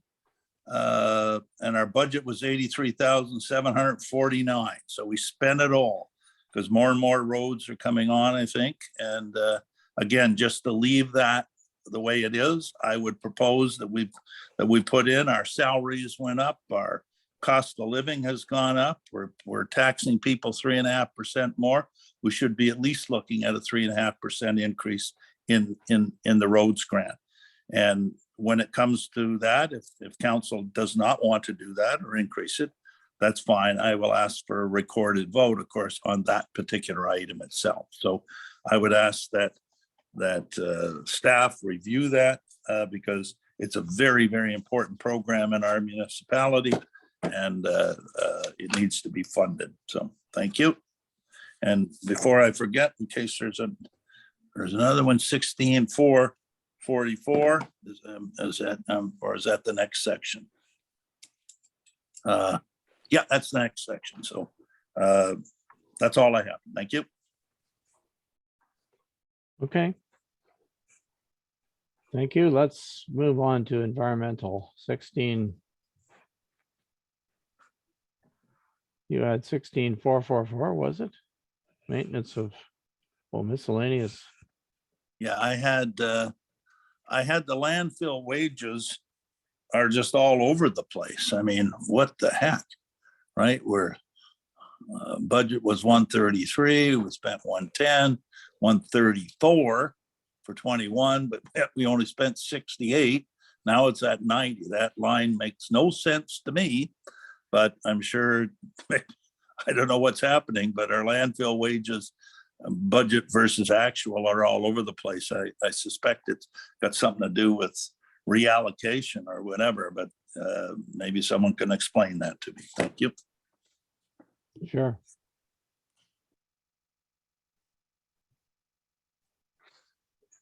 If I may, thank you very much. Through you, Mr. Mayor. That is correct. The allocation with the, if you scroll down to facilities, which is down a couple pages at 16-699 wages. Some of that should have gone to the landfills, especially with our students, summer students. So the allocation was off. So why wasn't it fixed? We'll have to go back through all the timesheets and pull it back out. With COVID, we had different people in different locations, and when they were filling out the timesheets, they could have been at the facilities and then over at the landfill, and it was captured. So we'll have to go. We just haven't got around to the time to go through all the timesheets and pull that back out. Thank you.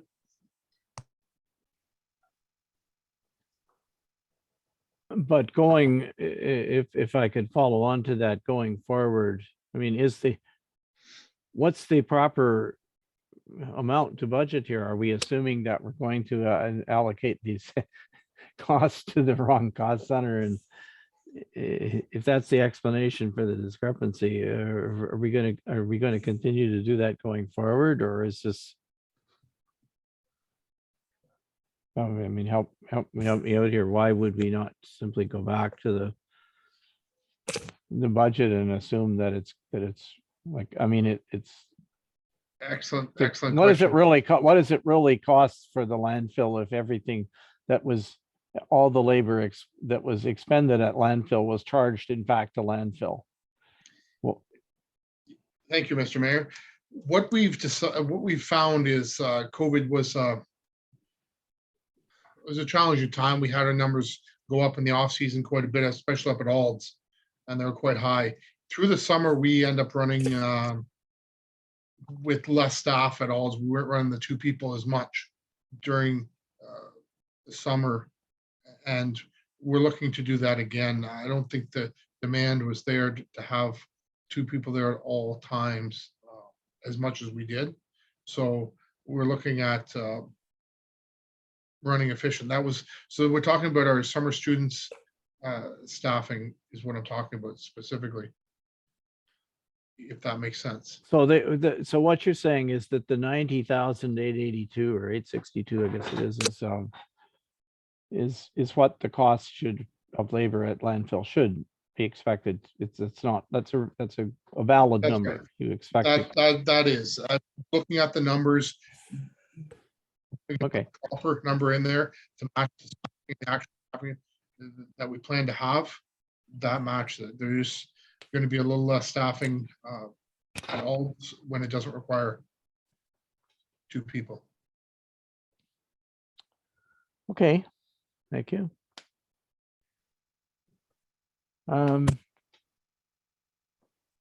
So other things under environmental services.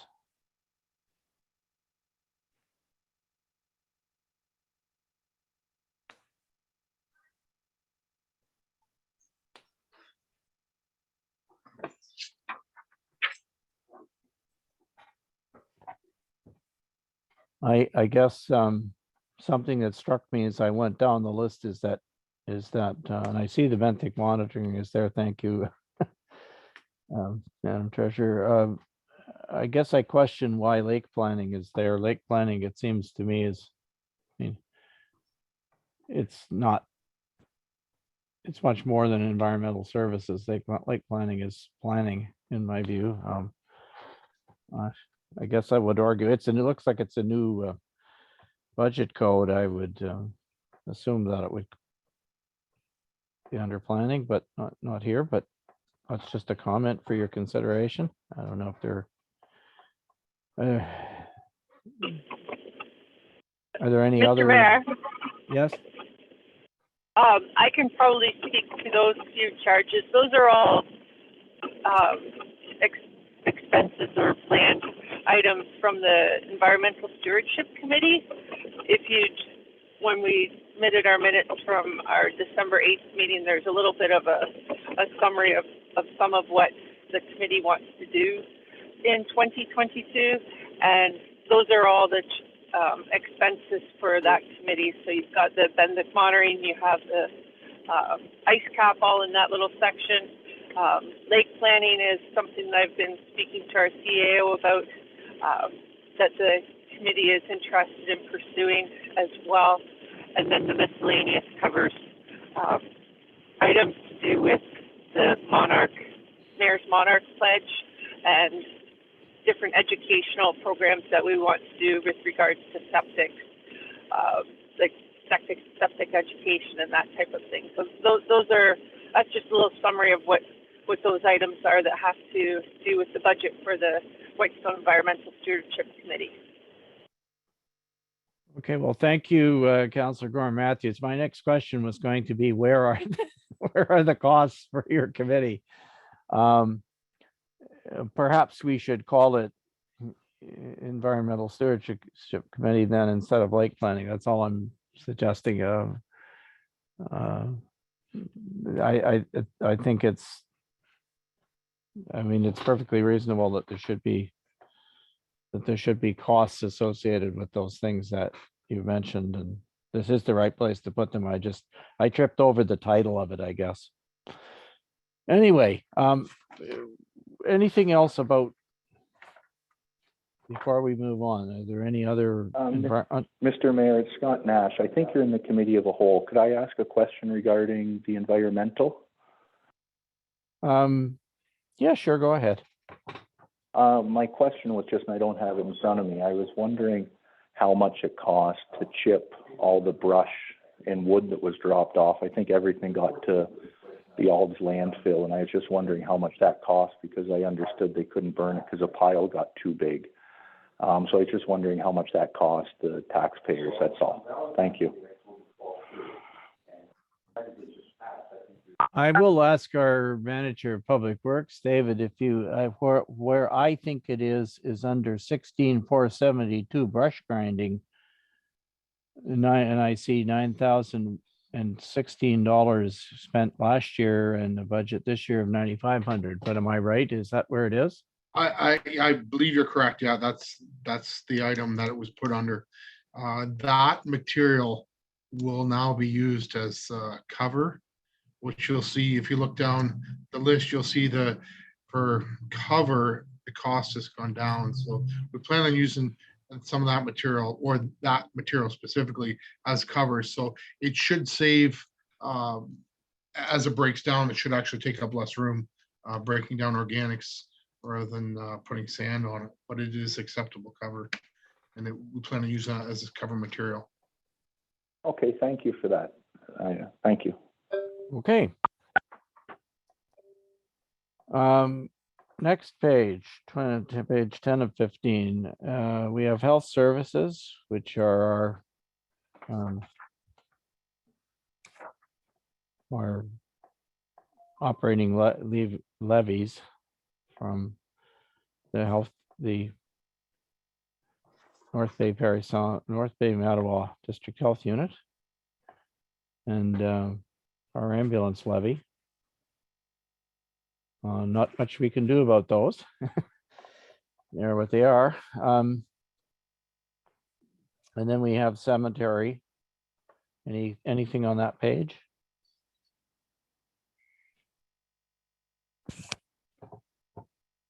You want to raise? Okay, if not, we'll go to social and family Oh, services. Mr. Mayor, Okay, Councillor Gorman Matthews, sorry. sorry, I was just going to comment that with regards to cemetery, you'll see that there's quite a large increase for grass cutting, and that's simply because this year the new tender goes out, and we don't know exactly what the different groups that will be bidding on it will bid for grass cutting. So normally you have a 3 or 4 year contract with the company that does the grass cutting. So this is just a turnover year, and so with the price of gas and everything, we're expecting the grass cutting to cost a little bit more than it has in the past. Okay, thank you for that comment. Anything about the two levies for social and family services?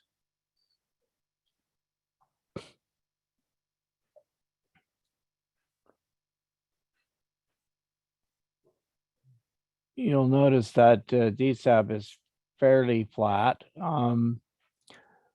Belvedere has gone down a little bit, and I guess this is, since I'm your rep on the Belvedere board, I don't have time to give you a full explanation. You will notice that the levy itself has gone down, and so we didn't have a budget for levy, of course, because levy is a number that that the board gives the municipality.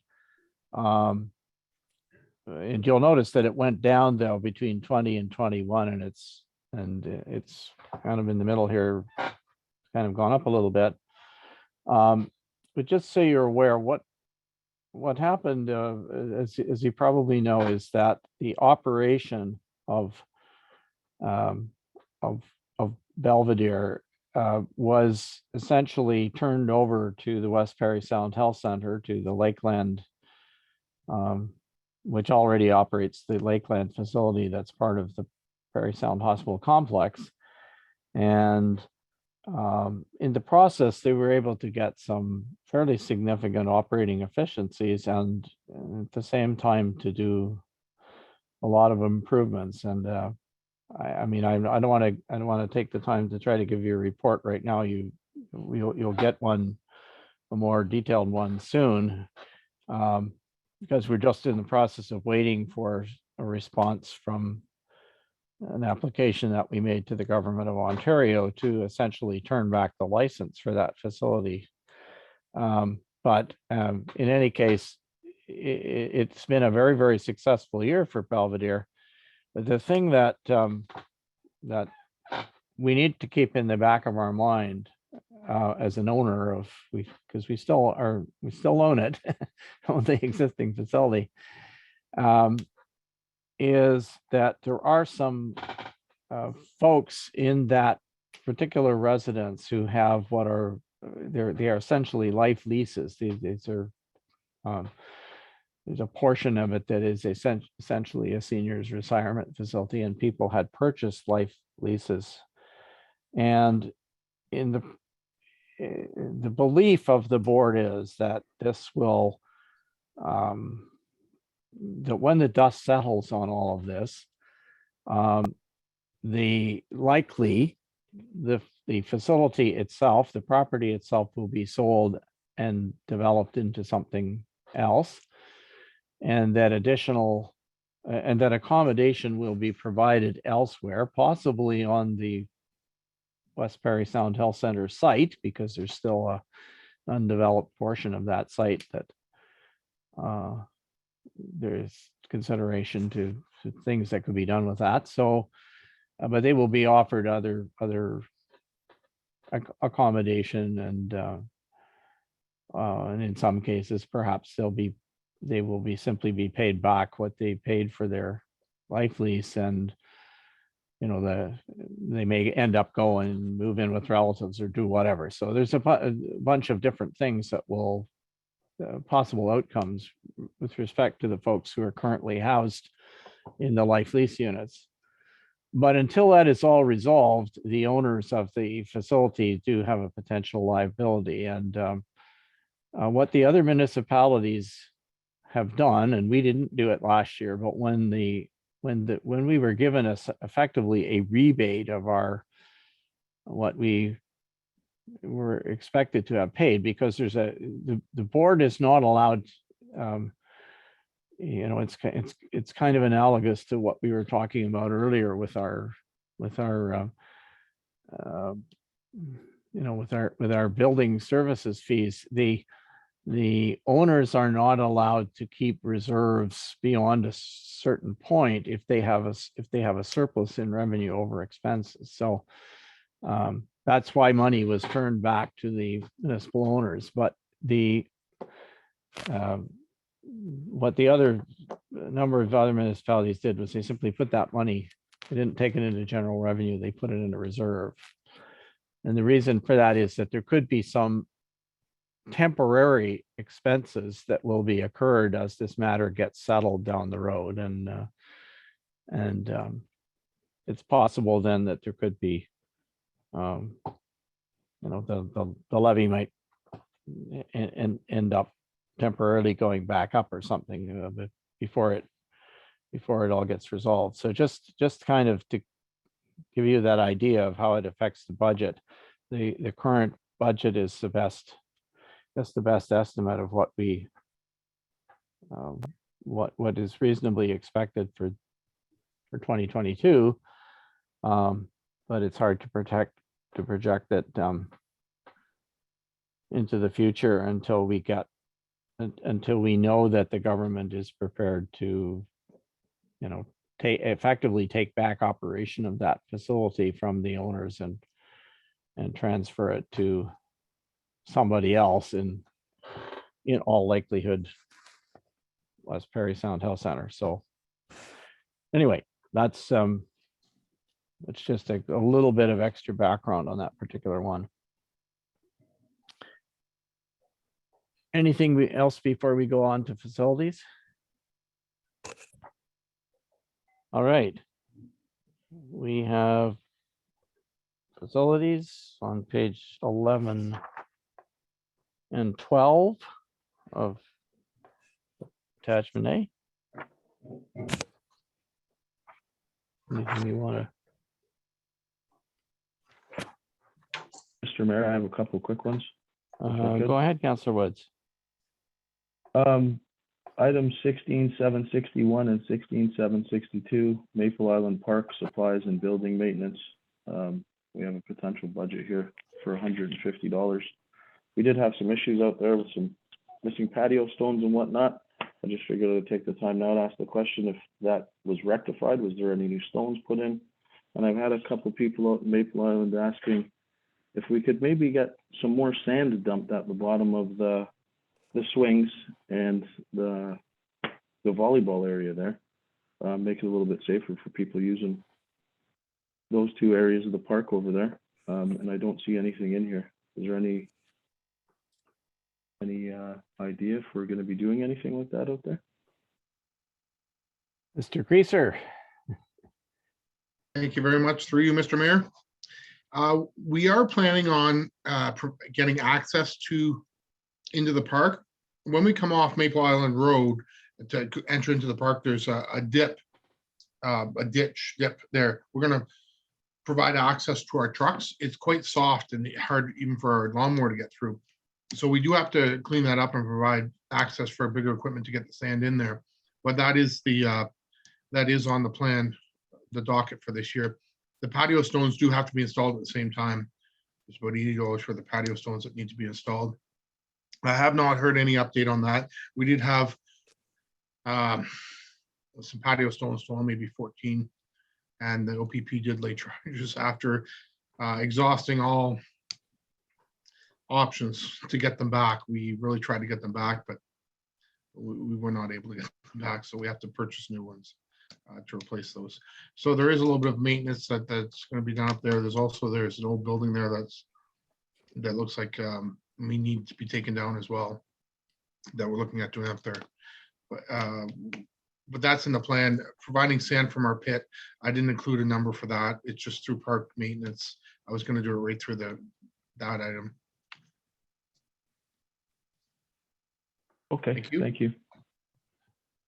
All right. One other question that I have, Mr. Mayor, if I could. Sure, go ahead. Item 16766, facilities truck fuel. Says that we actually used $415, but we're budgeting $4,000 for fuel this year. Is there a reason? I mean, I know gas is up quite a bit. We all know that, but $4,000 worth, is that truck going to be the go-to? It's going to be the one running around the whole municipality the most?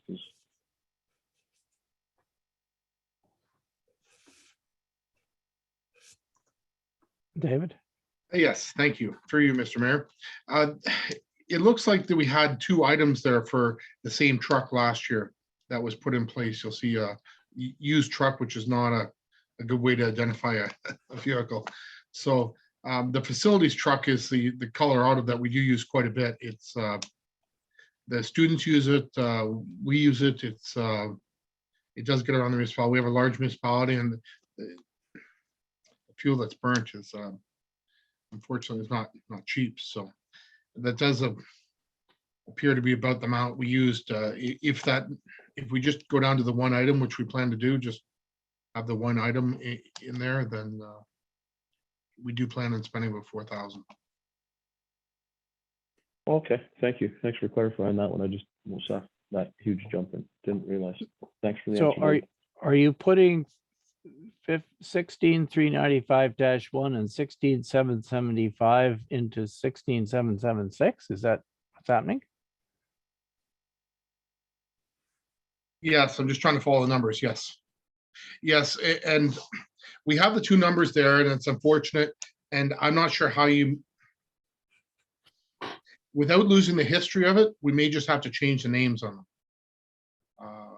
So The used truck is not a good description for. Oh, no, I gather that. Yeah, okay. So I think that's what, if we do change that, then that should clear things up. Okay, all right, And we retain the history on it. all right. Okay, thank you. Can we move on to recreation?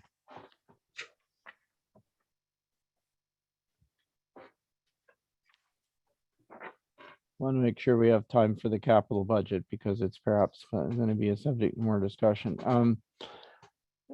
Recreation, you will notice that there was we are back to for the recreation committee programs itself, which is really the only thing that's kind of populated in here. That we are back to a more normal budget than the one that we had last year, and that's in anticipation that activities will in fact resume in this current year. A lot of activities we have already started, and there is a report that is in, there is a sort of a year-end report for last year that was in the consent agenda. If you want to take a look at that, you'll see that there were still some things that happened, and I know most people would look at it as sort of a bust year, and we didn't quite spend all of our budget. There's actually an adjustment to the amount that we spent is slightly more than the 7,164 that is shown there, because there was some expenditures that occurred right at the end of the year that didn't get through, but we're suggesting that we go back.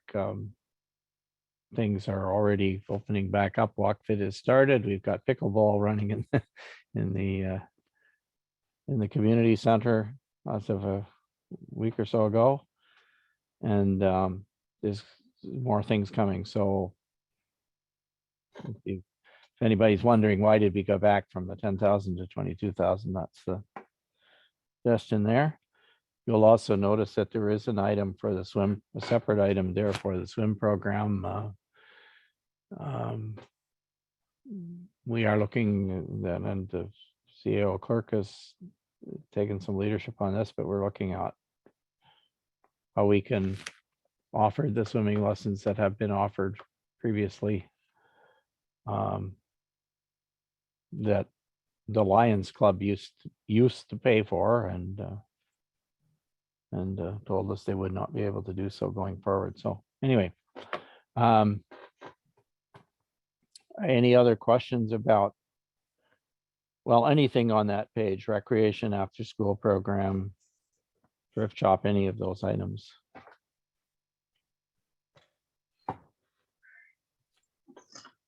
If not, I will.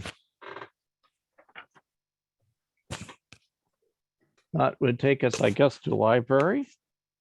And we do have our librarian, Eva Fincham, is on the phone, and the chair of our library board, Peggy Whale, are both on this call if you have questions about the library budget. And you'll notice that there is further down in the package a more detailed breakdown of the library budget. So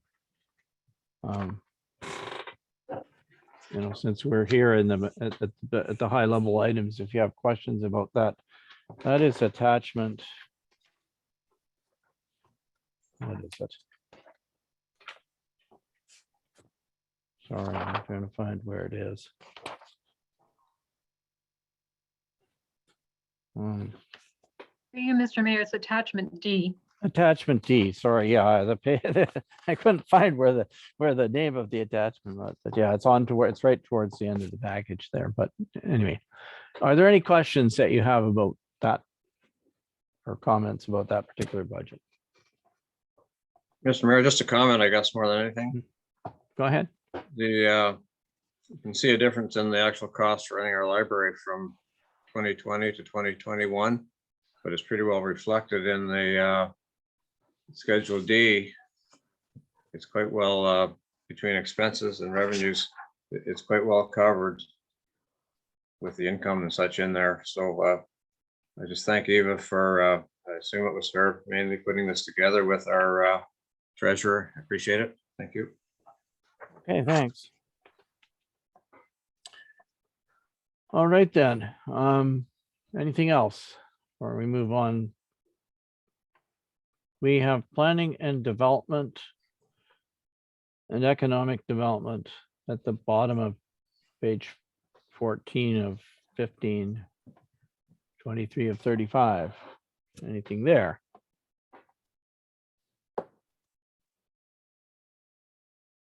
No, okay. All right.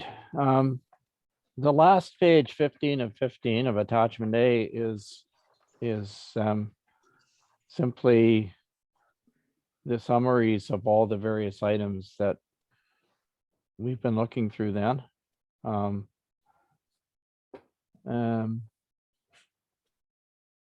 I'm assuming that that's, well, Mr. Mayor? one more kick at the can if you want, if you have questions about the actual expense budget, and then we'll Yeah. take a look at Mr. Mayor, capital. Councillor Lamb. Go ahead. I wonder if Barb could just explain, I know what expenses and revenues are and what the differences are, but for instance, our draft budget says that we're short $294,213, which, in normal accounting would say, well, we got to tax that much, right? But we don't, I guess, because 1% tax increase is 30,000. So if we go 3.5, that's like 100,000. So I wonder if you could just explain that number, like what's the 294, 213? What's the next iteration? Because we're not going to increase our taxes by that amount, I take it, because that's a lot more than 3.5%. So maybe you could explain that to me. Thank you. Certainly, through you, Mr. Mayor. The $294,000 shortfall under the 2022 draft budget is predominantly related to the capital budget, where there are a number of items that are not funded at this point. Obviously, we have some grant funding that is very specific to where it can be used. We have reserve funds that we're drawing on that are fairly specific on where they can be used. And there is debt financing that is also very specific about where it can be used. So what happens is, as we go through and assign funding to the various capital projects, there are a number of projects right now that don't have a funding source that seems kind of intuitive that you would go to for them. For the most part, the operating budget, which we've just reviewed, is fairly well covered. The revenues, what we call the operating revenues, which are the OMPF grant, the taxes, et cetera, are pretty much covering the operating expenses as they stand at this point. The operating expenses also cover off on the contributions to reserves. Obviously, you budget your operating budget to cover what it is you're putting into your savings account, and that's taken place. So what you're left with is capital project expenses that have, as I've mentioned, very, very specific revenues that can cover them. But at the end of that, there is about $294,213 that we do not have funding for at this point, which is why you probably will be spending some time looking at the capital budget. And when we get there, I can let you know which ones we have not really discovered a way to fund. We can take more money out of reserves, but they may not be the reserves that were set aside for the purposes of those particular capital projects. And obviously, if we take more money out of reserves, then your overall reserve balance at the end of the year will be down. And at this point, the other thing that we are not doing right now is we are not forecasting what a potential surplus from 2021 might be. I think one of the recommendations in the asset management plan was that when you have annual surpluses, that you tuck that money away into your reserves, and it creates a more sustainable, planned approach to how you might want to use those. So at this point, we don't have that number. And I don't expect we will know what that number is for a few weeks yet, because I've just started looking at the year-end numbers. Thank you. Yes, indeed. Thanks very much for that, Barb. So are we ready? Are there any other comments on operating budget, or are we ready to move on to capital?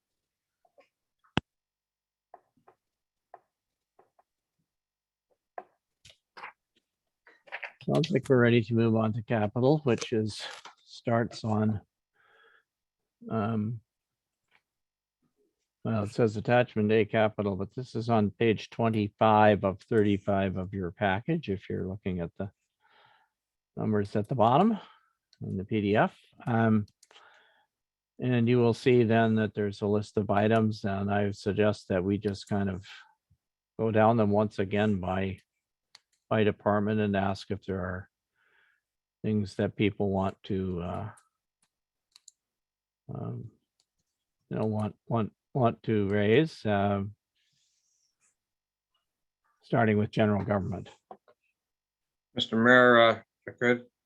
Go ahead, Could please, we ask Councilor Barb- McEwen. Could we ask Barb to give us those specific items that she was mentioning that she would identify in our capital budget that may need attention? Okay, sure.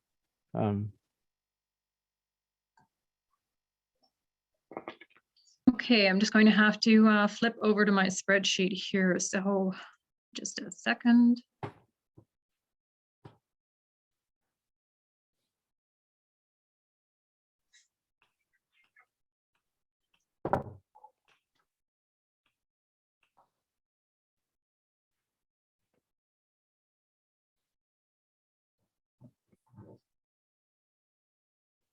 Almost there. Okay. So the under the general government, for the most part, the 143,400 we have funded taking out of the general reserve. Under the fire department, the one item that we don't have an assigned funding source for at this point is the 14,000 for the helipad. So that one is currently unfunded. Going considerably down the list, looks like everything down to facilities, the electronic notice sign at the community center. We have 20,000 for that sign that has not, we don't have an assigned funding source for that yet either. Going down into, further down into recreation, I hope I'm not moving too quickly. You're going quick enough.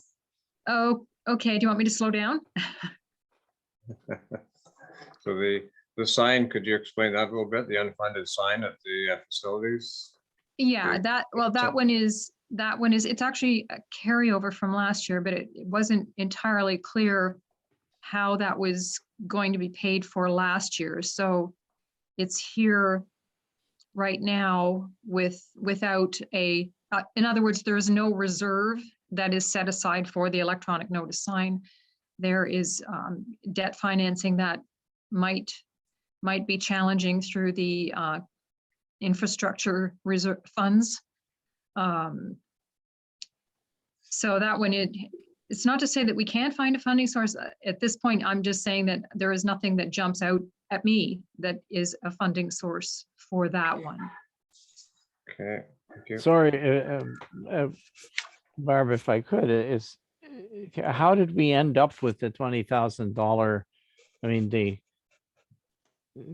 was the number not correct, that in last year's budget not correct? Is that, did we No. underestimate the actual cost of doing it? Is that what happened? Sorry, I I see think- Dave Creaser's Yeah. raised his hand here. Go ahead. Thank you very much, Mr. Mayor. Through you, Mr. Mayor. Last year, there was work done on the signs, but they're not substantially complete. They're not in place. So there was work done on the foundation and the electrical portion of the signs for the bases. there was also the materials that were purchased for the sign. So it's just a remainder of putting up the sign. So there was a draw made by the contractor to cover a portion of the materials because they showed us proof that they have the materials in place. We are just waiting on the plastics. The last piece of the puzzle is the plastics, and due to COVID, there's been some delay, but I understand this will be coming very soon, and it shouldn't be an issue in the cold weather installing it because the foundations are all set up, everything, all the substructure work is done. So it should be done shortly. This is with the balance of the contract. Okay, thank you. I appreciate the update, and but my question was, though, did we expend what we already had in the budget in 2021? No, there was only a small portion of that. We actually come on under budget for the community center on that project. This is just what the carryover is. So we did not spend as much as we initially budgeted in total, but we did pay a portion of the work for the work that was done in 2021. And there is some work that's left over. So we did not max out the budget last year. I don't have that number in front of me, but we will end up below budget. Okay, all right. Well, sorry, not to belabor it, Barb, we slowed you down. Go ahead. No, that's okay. What was the Through you- next? So, The Mr. Mayor, before we leave the signs, the library, which is right underneath it, it looks like we're in the same situation of unfunded with the other sign also to the tune of 33,000. So combined, we're at 53,000 unfunded. Is that correct? Through you, Mr. Mayor, the library has a grant that they will be using, a $25,000 grant that is sitting in reserves that we will be using to fund 33,000 of, I'm sorry, we will be using to fund 25,000 of the 33,000. The balance of the sign for the library is included basically in their requisition from the municipality for 2022. So technically that sign is funded. If I can just quickly go back to the community center sign, you may have noticed, I may not have pointed it out, but for the 2021 budget, when I was talking about the summary on page 15 of 15 for the operating budget, and I hope this doesn't get too technical, but your intention was that you would use 161,505 of the surplus that had been accumulated. That was how you balanced your budget last year. As of this point in time, the actuals for 2021 only used 114,000. So this carryover probably would be something that on the next go around, we would suggest it would be covered through the remaining surplus from 2021. Because it is a carryover project, you're committed to it. I'm just on the first go round.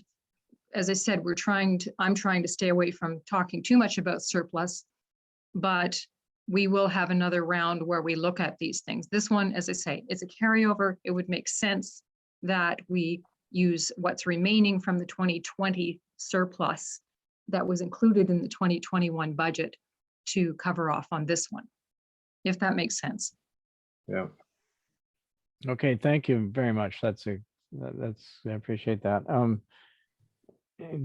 Can you keep, sorry, we did interrupt you. Can you just keep going down and mentioning the ones, Sure, the other ones that you were starting to mention? So the items under recreation, we have 95,000 for the boat ramp for Swords Road, installation of sunshades, gate for ballpark, dock for Gooseneck Lake. Those items we do not have funding for at this point either. We don't have a reserve for any sort of boat ramps.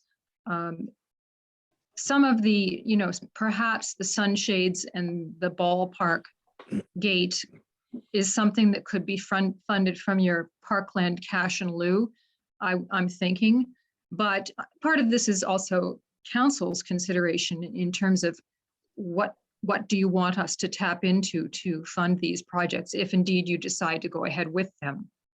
So basically the projects under recreation are unfunded, potential for some parkland funding there. And then moving down to other, we have 30,000, I think I mentioned, for the nursing station, which we can talk about later. The other one is purchase of property. We don't have a reserve for the purchases of properties. So there's 115,500 there that we do not have a funding source for at this point. So all said and done, those are the projects that are question marks in terms of funding and where could the money come from? And it totals $213, those very specific projects. Okay, thank you for that explanation. Do you want now to go back then to, and sort of work down through those things just in the order that they're presented, so we don't miss any? Is there anything under general government that you want to talk about that hasn't been? Yeah, Mr. Mayor? Go ahead, Councilor. Yeah, Long. I know that we did all the stuff on the audio system. I know Councilor McEwen and that we spent $30,000 or $40,000 or something on that, but I might be wrong. Then I see community center communications for 2022, 40,000. So what's that? I thought that was done a year or two ago. What is that? Okay, I can answer that one probably as well as anybody. The objective all along was, well, sorry, not all along. The original objective was to replace the audio system in the community center. And we actually did that. The installation was made during the very early days of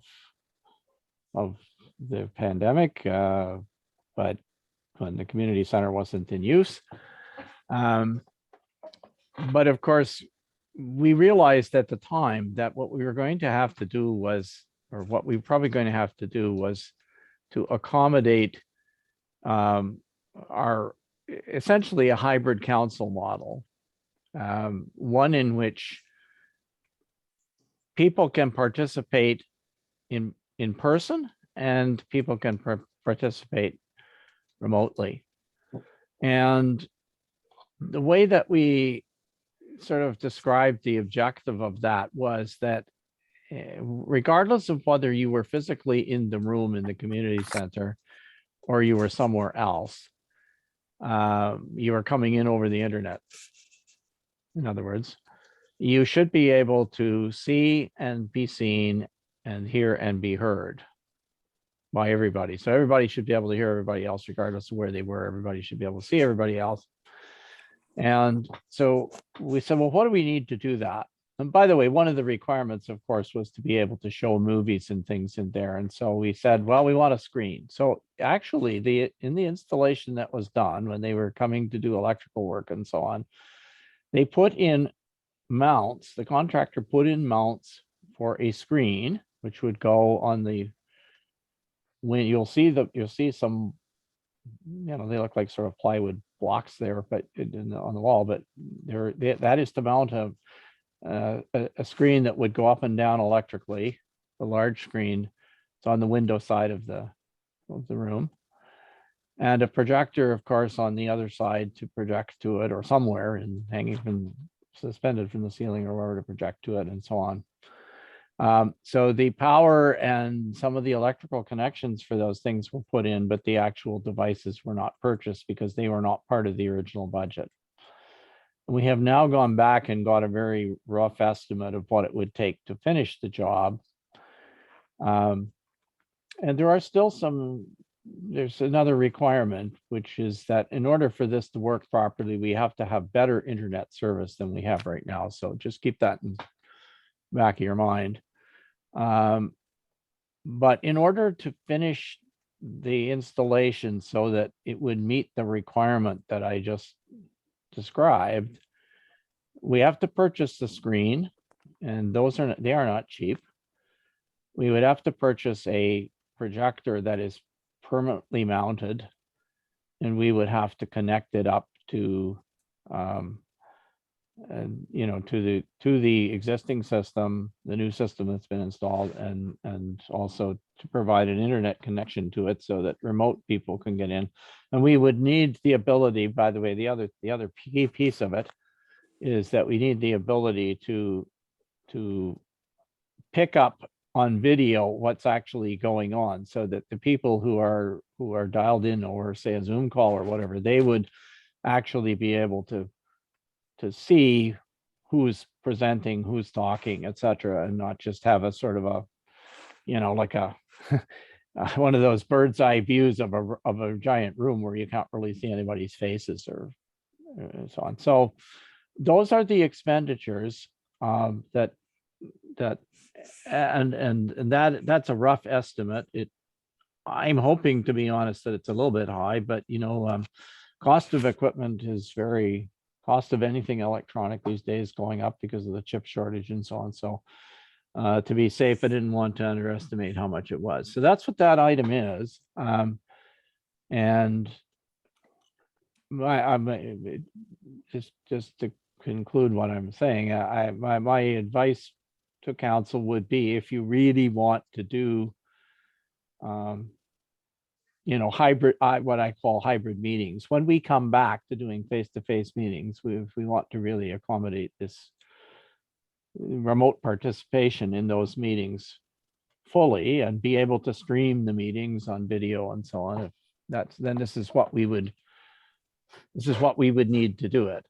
Now I'm not sure when we're going to be ready to do that, but if you're optimistic and think that it's this year sometime, then we should consider it. That's why that's there.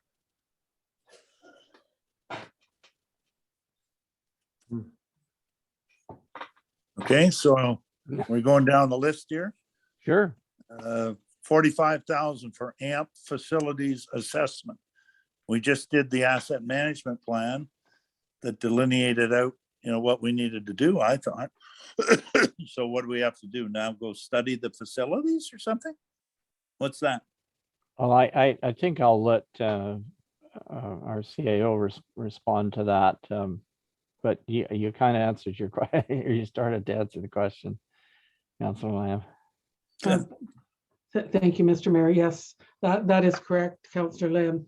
The next part of asset management is to look at, excuse me, our facilities, basically our buildings, the municipal office, the library, the Grange, the thrift shop. There's, the public works yard, and there's a couple more, but that is the estimated cost to have consultant come in and do the assessment required that satisfies the asset management plan.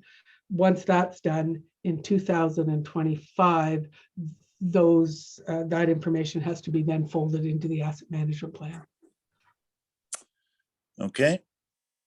My next comment is that the consultant for an HR policy manual for 9,000 and the health and safety policy update for 6,000, in my mind, should be part of the operating budget, not the capital budget. But I guess it's in there, but I just don't see how that's capital. But you want to keep it in there, it's just a comment. Maybe the Barb could look at that. I don't, so I don't want to dwell on it, but that's my comments there. So thank you. Through you, Mr. Mayor, I can respond to that if that's okay. Well, sure, go ahead, because that's my observation. I would have made the same comment if Councilor Lamb hadn't. Correct. I think what the reason that sort of expenditure lands in a capital budget, we tend to think of this as being a capital budget. It's actually a capital and project budget. what tends to land in this budget are the non-repeating types of expenditures that it doesn't make a lot of sense to build into the operating budget on an ongoing basis because it's so heavily tax funded. So the day-to-day, we do the same thing year after year type of expense is in the operating budget. The capital budget tends to be a combination of both true capital and projects. Some places actually do go to a capital project, a capital budget and a project budget to try to delineate the two so that council is more aware of what are the actual capital assets that are being replaced and what are really more consultative or one-time projects or studies, that type of thing that needs to be done because they don't repeat. We don't like to see them in the operating budget because then you establish a line for them and then you take it out and you put it back in, and so it gets confusing. Good. I would suggest that maybe we retitle the title from forecast capital budget to forecast capital budget and non-reoccurring expenditures or something like that, so that people reading it understand it. That's not a bad idea. Thank you. Okay, I don't know whether to keep going down. I don't know whether others want to put it in. My concern in the, are we to the fire department? I'm just looking down the list, but sorry. well, why don't you go Yeah, ahead? sorry. But before we Sorry. leave this page, we'll Sure. ask if others have. My only concern with is the 450,000 in 2025 to replace the fire truck, and I have no doubt we need to. So my question is, somewhere is there a reserve that we're saving towards that 450,000, or is it like a big expenditure kind of coming down the line at us? So that's a question. Thank you.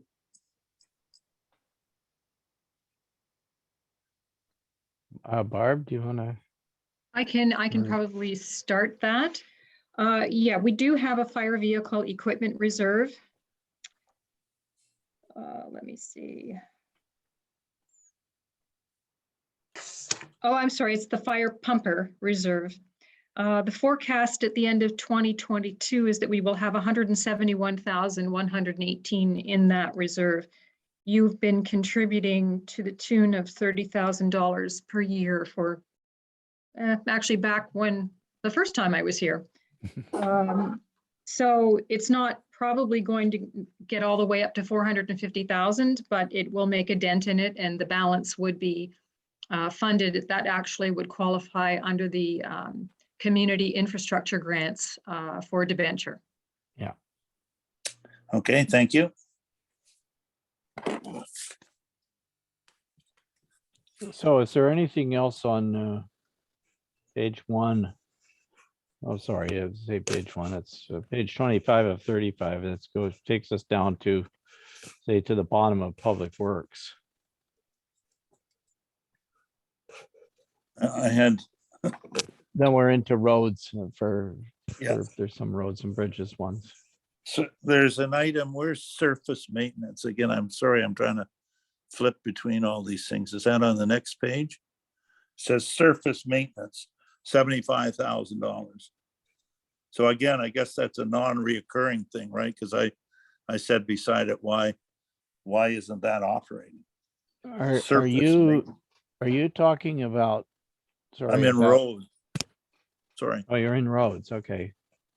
I'm in roads, and again, I've got a handwritten note that says surface maintenance, 75,000 operating and question mark. So I'm trying to find it on my list here.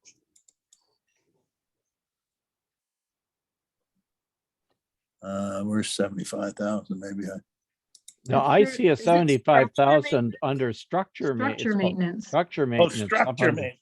Oh, sorry, that's what Yeah. it said. Okay, I'm sorry, it says, I just can't read my own writing, sorry. Structure maintenance. okay, that's, David, you probably can, or Barb, whoever wants. Just tell us what it is first. What lot? Okay, sorry. Okay.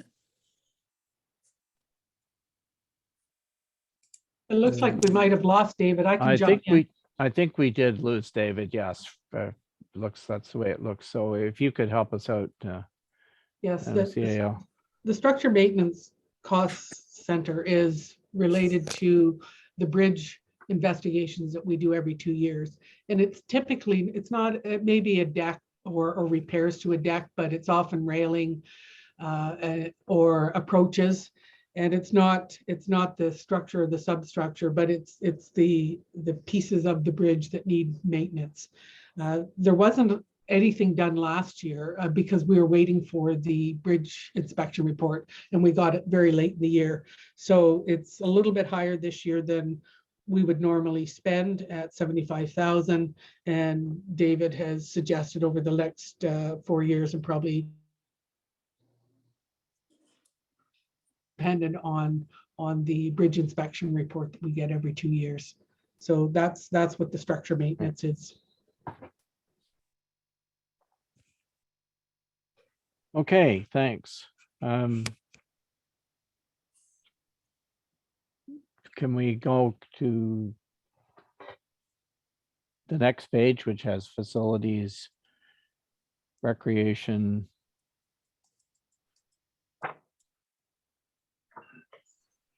and well, says other. And then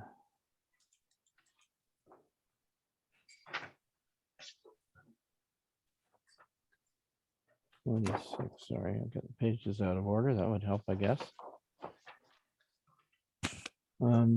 Just to note, Mr. Mayor, Mr. Creaser has rejoined us by phone this time.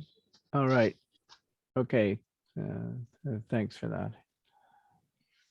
So under roads and bridges, that's on page, starts on page 25 of 35, goes to page 26 of 35. Anything under those.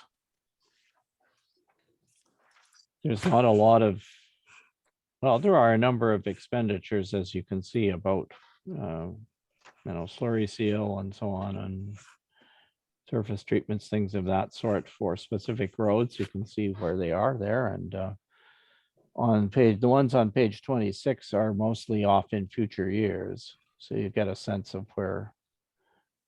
what is being suggested for the future.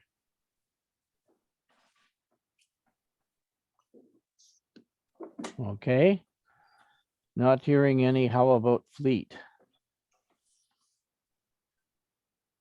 We see here we have a heavy duty pickup with a plow, a replacement of the backhoe, which, as some of you know, has been a real maintenance problem for the last couple of years. We have a plate packer and a water tank for the tandem truck. Any questions or comments about any of those? So, Mr. Mayor, if I could, when I look at those numbers, sometimes the numbers are cumulatively pretty big. And I guess we're looking at debenturing, which makes it confusing because it's reflective of a full amount here, and we would probably be looking at debenturing a lot of those capital items, and such as fleet items. Is that correct? Okay, good question. Any comment, Madam Treasurer? The fleet items are generally either funded from the equipment reserve or they are a bank loan. They don't, other than fire trucks, and I think some of the large, I'm trying to recall, some of the large snow plows may qualify for the community infrastructure debenturing, but regular pickup trucks, etc. I'm assuming that the backhoe would be debt financed, possibly through the bank, but that needs some refining. Right now, the heavy duty pickup truck, the plate packer, and the water tank for tandem truck are slated to come out of the equipment reserve.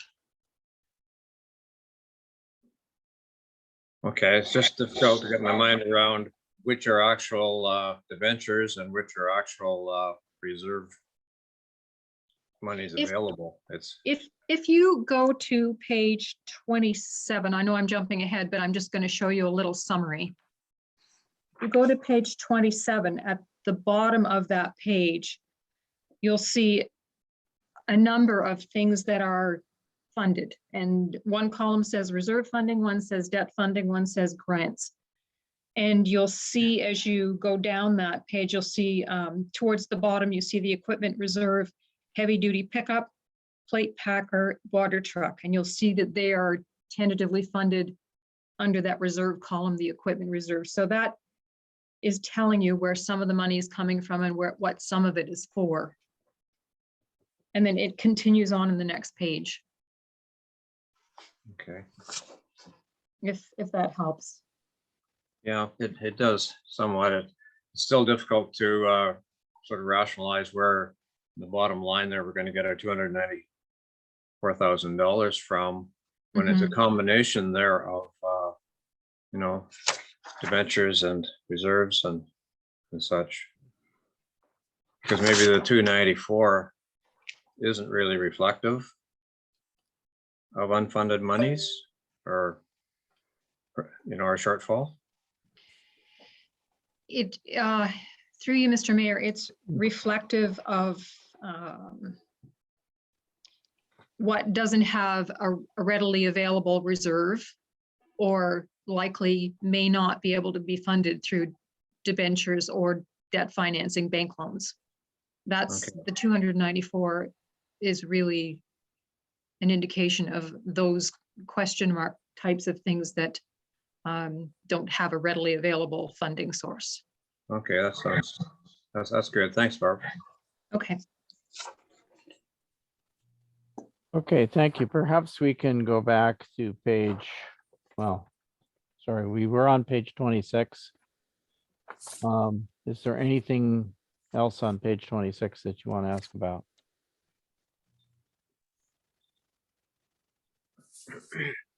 Mr. Mayor, one quick question, and I think David Creaser would be the man to answer it for me. Go ahead. The heavy Councillor Woods. duty. Thank you. The heavy duty pickup with the plow, is it just a basic single cab pickup truck that we're buying with a regular box style on it, or are we buying something more geared toward commercial work that we do? Yes, thank you. You, Mr. Mayor. Go We ahead. are looking at replacing our heavy-duty pickup truck with extended cab, crew cab style, to carry more guys. We do have a plow that was new last year, will be put on it, and the sander that was new as well last year. That'll also be put on it. The price of new vehicles has gone up, and we're planning on trading ours in if we can, and that's reflective of the cost. There's going to be a bit of cost to swap everything over and get it set up with our lights and stuff for ourselves. But we are looking for just a heavy-duty truck.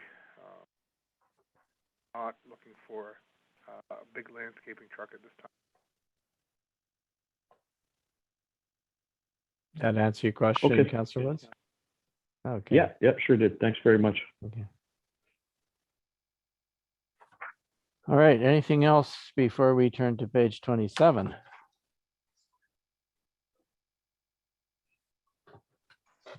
All right, back on, we did talk earlier on at the beginning of the discussion, we noted which of these things are funded or not. But we have facilities and excuse me. We have facilities and various items. You know, some that are listed under recreation and then you know, things like the nursing station and so on. And then we have at the bottom, we have the summary that Barb just referred us to, which kind of summarizes where the money was supposedly coming from at this juncture.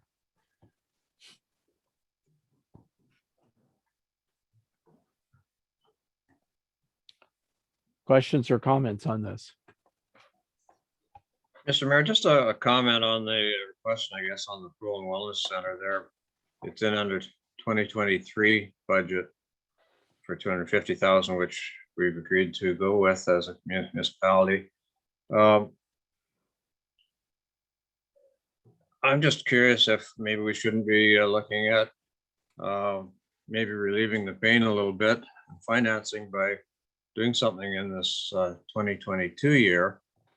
Although I guess the 250,000, if it's just debentured in 2023 over 2024, whatever happens there, then that next council can make determination on how it's financed. I'm just wondering, I guess the question to Barb, is there any benefit in or any need to look at say putting some in reserve or some such thing for 2022 versus leaving it all sit there for 2023? Through you, Mr. Mayor, if it were council's wish to contribute additional dollars into a reserve, it could mitigate that to some extent. But bearing in mind that that has an immediate impact on your operating budget, which is going to have also an impact on the tax rate increase that we're sitting at currently. So Yeah. yes, it could, I mean, for example, if you were to put $30,000 away in 2022 and 30,000 away in 2023, that would reduce the 250 to 190. That would reduce the amount of debt and principal and interest that you'd be paying each year, but it would also be a contribution that would have to be funded through the operating budget to that reserve. So. Okay. So it may be more detrimental is what you're telling me in essence, I guess, to take an allotment in 2022, 23. Just wait and do the full debenture and or however it's financed. Through you, Mr. Mayor, I think at this point it's a bit too late to really make a dent in it, a significant dent. And it may make sense to just hold off on that. The asset management plan obviously doesn't necessarily cover this, but it is fairly assertive. I won't use the aggressive word, but assertive in starting to increase the amount of money you're putting into reserves. And it also suggests more general reserves so that it's available for infrastructure in general. It's like an RSP. The sooner you get started, the more money you will have at the end. So it's sort of the long direction that you're going in to start having money, getting money for these things. But for this particular item, I'm not sure that getting a little bit of money into a reserve this year and maybe next year is going to make enough of a dent that it really alleviates pressure on the budget. Yeah, okay, thank you. All right, thanks. Other comments about these last, well, there's the last two pages, page 27, and it's actually continued on page 28.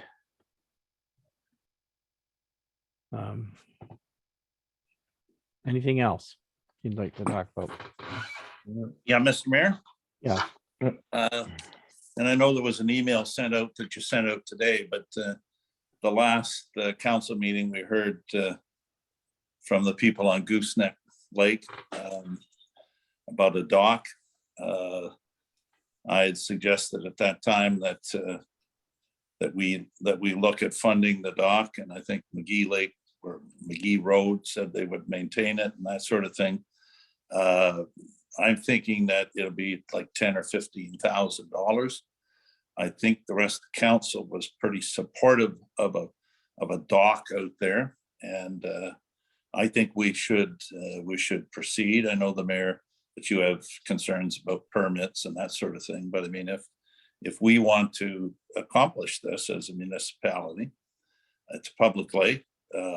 People want it. At least 130, 140 people wanted it, and I support it. So I'd like to put in, say, $15,000 into the budget for the dock.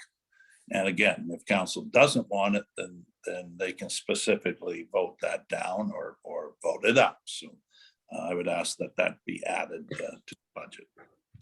Thank you.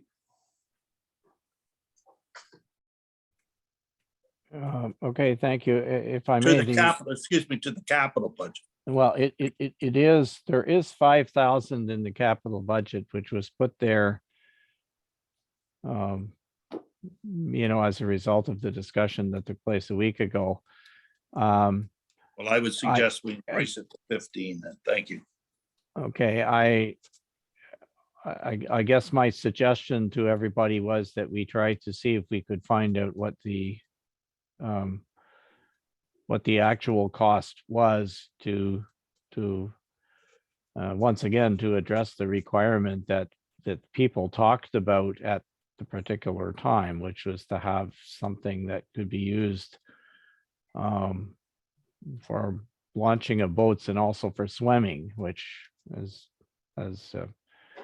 you yourself noted, Councillor Lamb, and I think Councillor Gorham Matthews also mentioned that if you look at that existing landing, the way it is configured right now, it's clear that it's not, those two things are not compatible. And I guess my thought was that perhaps we would ask our staff to go in and as soon as they can, which they should be able to, while we're still talking about budgets, I think, and that time frame, they should be able to take a look at it and say, okay, here's what it's really going to cost. So at least we know what the number was. So that was really the gist of my suggestion. Okay, about that particular one. I'm not. Yeah, I don't have a problem with that. In fact, certainly we have to confirm the costs. I think Mr. Nash is on the call. I don't know whether he still is on the call or not, but I know he sent in some information with respect to that. And I have not been out there, obviously, in the winter to see it, but I think like something like 15 or 12 or whatever would cover the whole thing. But we'd have to obviously enter into an agreement and make sure we can do it through the MNR, whoever.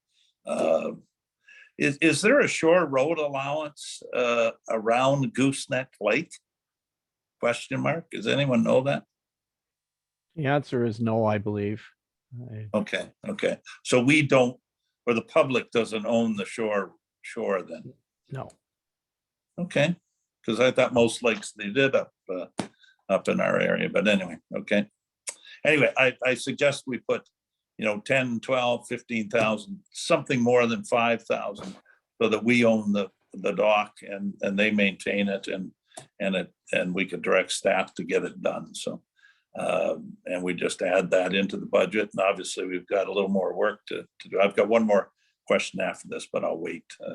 But thank you very much. Thank you. Okay, well, thank you for that suggestion. Unless anybody else wants to.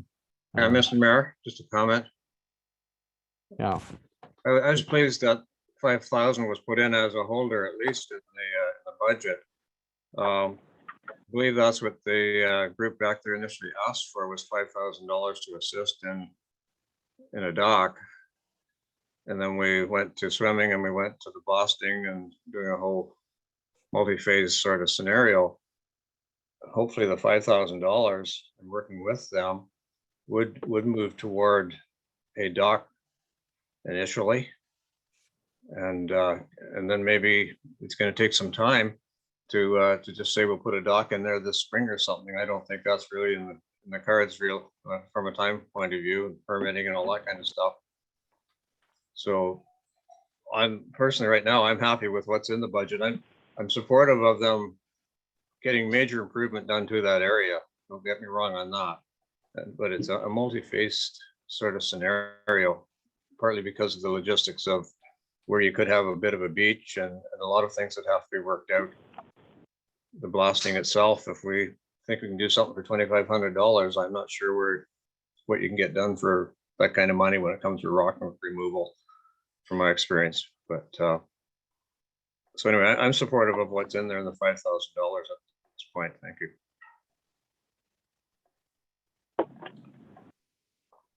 Okay, thanks. Any other comments about that one? Mr. Mayor, if I could, Councillor Woods. Go ahead. I get a general feel from everyone in the community that they want to see upgrades happen at all of our launches. I mean, we're inundated with calls, emails, text messages. I'm sure all of us are, about people wanting better access and safer access to the lakes.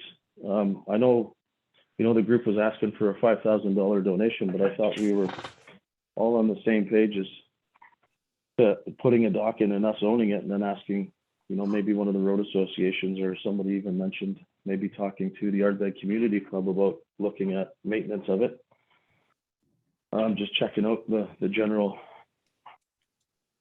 well-being of the area. I mean, I know all of the taxpayers out there, they cut the grass, they clean up everything around that site. And the new dock that we put in at Whitestone Lake, which is, a lot more of a dock than what I think they want or we're asking for at Gooseneck, we put 20,000 aside for that. And I mean, everybody in the public appreciates that. I don't see why we wouldn't want to put, 10 or 15,000 aside to help pay for a dock here. And then in the future, I definitely think it's a move for future councils to start looking at all of the boat ramps and upgrading them for ease of access and the safety of the people using those areas.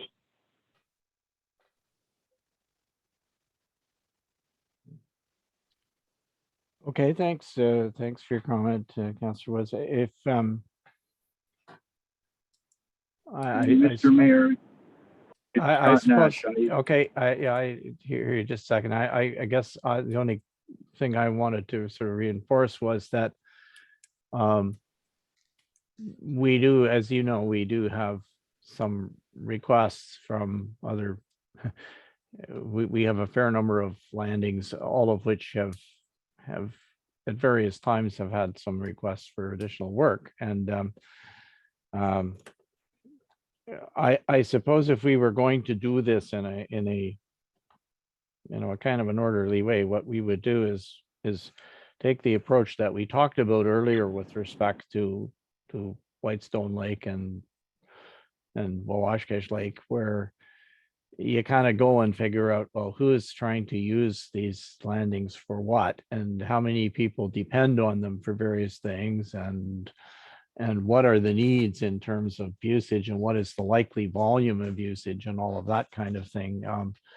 And then sort of have it's kind of like doing an asset management plan on landings, and these landings have never been considered municipal assets, with the exception, I would say, of the main one at the beach in Dunchurch. But that is, I mean, that's probably the best approach, and maybe the fairest approach, in the sense that it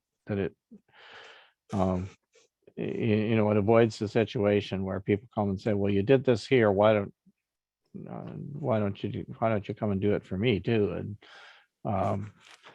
none of this is to suggest that I don't think this is a worthwhile project. I do. I just I guess all I was trying to suggest was that we do take a look at it carefully and see what is necessary to meet the requirement that was identified. If we were to just simply do what we said, what we were asked for initially, we would give $5,000 to some group that would come forward and sign an agreement with the municipality of Whitestone to purchase and install a dock. Unfortunately, they would then be left to go and get permission from the MNR, and the MNR would probably say, well, wait a minute, the parking area is under a land use permit for the municipality. The municipality should hold the land use permit, and we'd be kind of back. And the other significant thing, of course, which is that since the original presentation, Scott Nash has gone out and actually got a quote for a dock, and that dock is actually, I think it was $11,000 or something like that. So it kind of looks like the dock itself, never mind putting it in or any other things, is going to be is going to be more. So all I'm trying to do is to arrive at what the right number is to put there, so that we can. And then we don't have to approve this today, folks. All we need to do is to say, well, we're going to go back and investigate further and find out what the proper number is. And there are a couple of other instances, and as we've gone through the budget, where we have similar direction, I think. So remember, this is our first pass through it. So anyway, whatever council wants to do. When we finish going through, and I think we are finished, to be honest, going through, pretty much that first pass that I referred to. What we then do is after we reconvene, come out of the committee of the whole, we would decide what kind of direction we want to give council, and we have highlighted a number of things that were, as we went along, that are for further thought, so they can take the results of this discussion, our staff can, and go back and further refine the budget. And in the process, in the meantime, between now and the next time we visit it, we will have additional information on the size of our reserve and our surplus and some other things like that. So hopefully. So anyway, I think this has all been useful. I'm not, but we're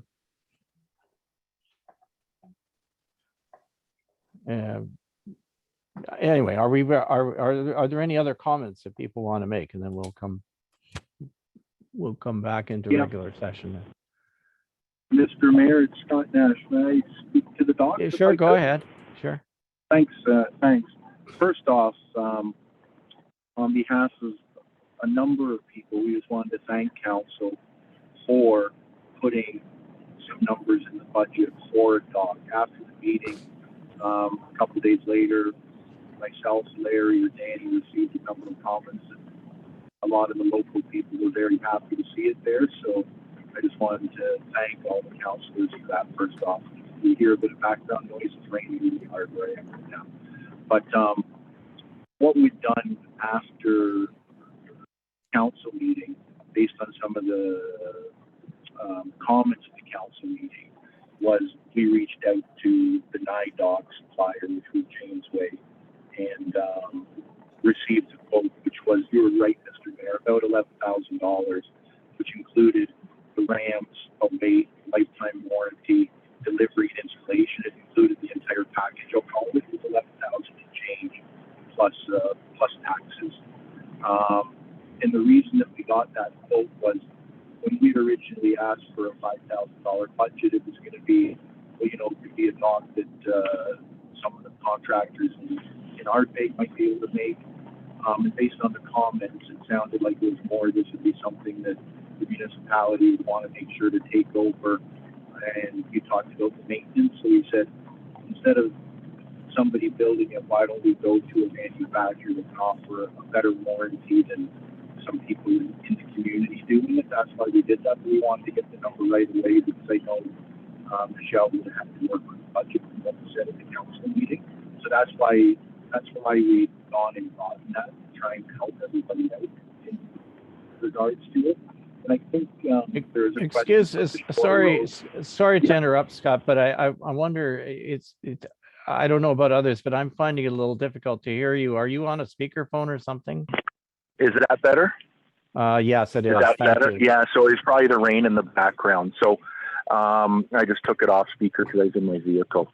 I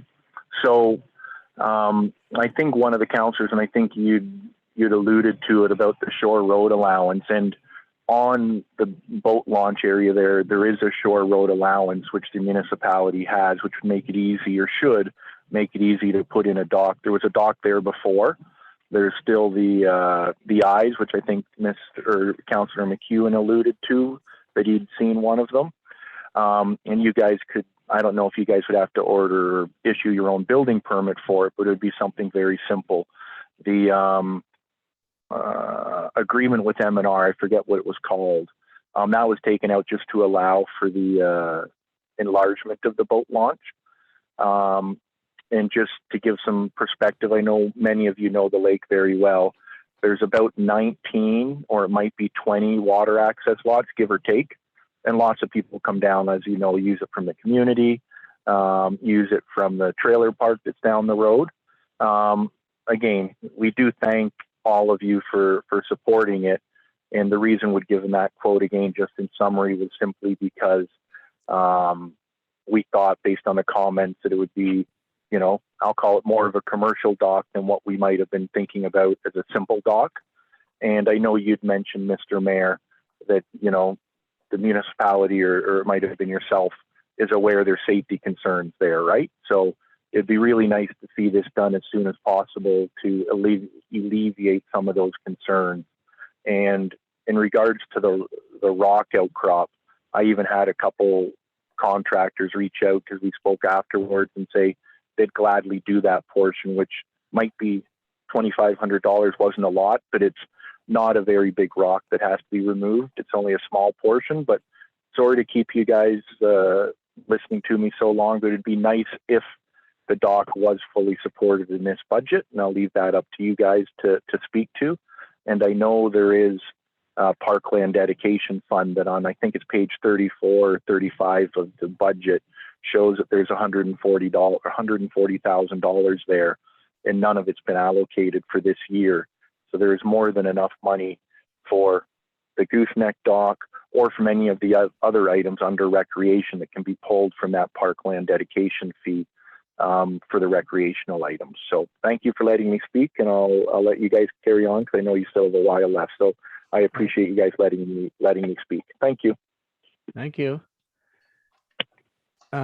So is there anything else that you want to address before we come out of committee of the whole? I can't remember.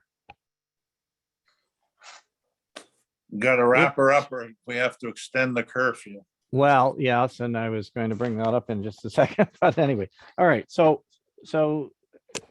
if there isn't, then the next my next step would be to ask for a motion to reconvene into the regular meeting. I'll make that motion. Thank you, Councillor Lamb. And it's 4:28 p.m. Seconded by I'll second, Councillor Woods. Councillor Woods. Thank you. Anyone opposed? Okay. Thank you. That's carried. So coming out of committee of the whole, matters arising, we have the motion that the Council of Corporation of Municipality Whitestone does hereby receive report FIN 2022-02 for information purposes. And the motion I have says that the following be refinements be made to the 2022 draft operating and capital budget. I guess my question would be, do you want to, I mean, is it sufficient for us to say that instead of that, just to say that staff be asked to produce the next iteration of the budget reflecting the discussions, or do you want to go That's through good and try enough. to? Is that good enough? Yeah, as far as we're not going to start going through it again No. for All right. everything. So They know what was brought up. Okay, so I'm just gonna change the wording that's on my paper here, if you don't mind, just bear with me. That staff be requested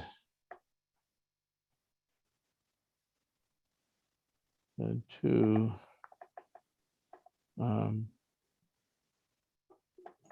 I'll say revise the draft budget.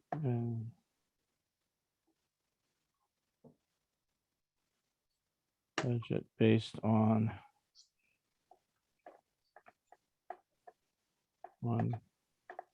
discussions. All right, so could I get a mover and seconder for that, please? That we received the report for information and that staff be requested to revise the draft budget based on our discussions. I'll make the motion. Counselor Lamb, thank you. Seconded by I'll second, Mr. Mayor. Councillor Woods. Counselor Woods. Is there any discussion on this motion? It's Michelle Henry, Mr. Mayor, excuse me. Yes, Michelle. Just for clarity, so when we go back and listen to the audio, all of the requests that were made by the individual councillors, you would like to be included in the next iteration of the budget?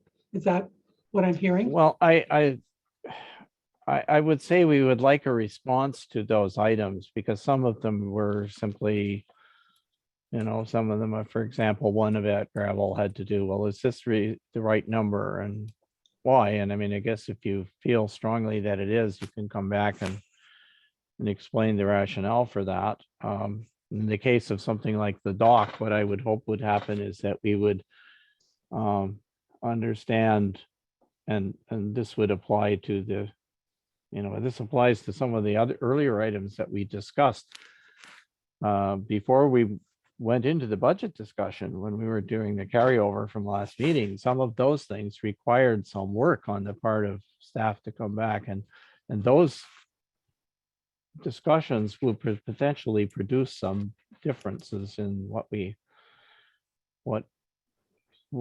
have now. But so it's really just to revisit the items and come back with a you know, more information or more, or maybe a revised number, a better number. There weren't a whole lot of things where people said, oh no, that number's wrong, you should change it. There were perhaps some little things, right? Yes, you're correct. Does that help or not? Well, I just want to make sure we get it right when we come back. There was a request to raise the amount of gravel. I think Mr. Creaser gave a good explanation. I'm not sure whether all of council accepted that. There was a request to, excuse me, increase the road grant 3.5%. There was some questions on Maple Island Park. I think David answered that fine, that the work will be done, but just under operating. Yeah. Some clarity on the grinding, and then all of the dock related work, Lorimer Lake, Gooseneck Lake, and any other dock related activities. You're correct. There was a lot of good questions, but not a lot of asks that I could see. I just want to make sure that when we come back to council, we use your time wisely and that we get the information correct. Well, you've highlighted the things that I would have, that I've marked, and are there others that you think that our CAO has missed in what you just said, that you expected to come back with a different number on? Mr. Mayor? I mean, I guess there was also the question. Oh, sorry, go ahead. Yeah, the only thing that's, not the only thing, but one thing that's keeps standing out here is the need for assistance to the folks on Larimer Lake. I guess we do have a place setter in there of 95,000, if I remember correctly. I'm not sure how accurate that is or whether that's realistic or what, but maybe there could be some further development on that fairly quickly to give us some better idea of, like they don't have an association, or there's no group set up to really support them or work with them or and otherwise. So it's strictly, I guess, putting pressure on staff to try to get us some better feel. Sorry,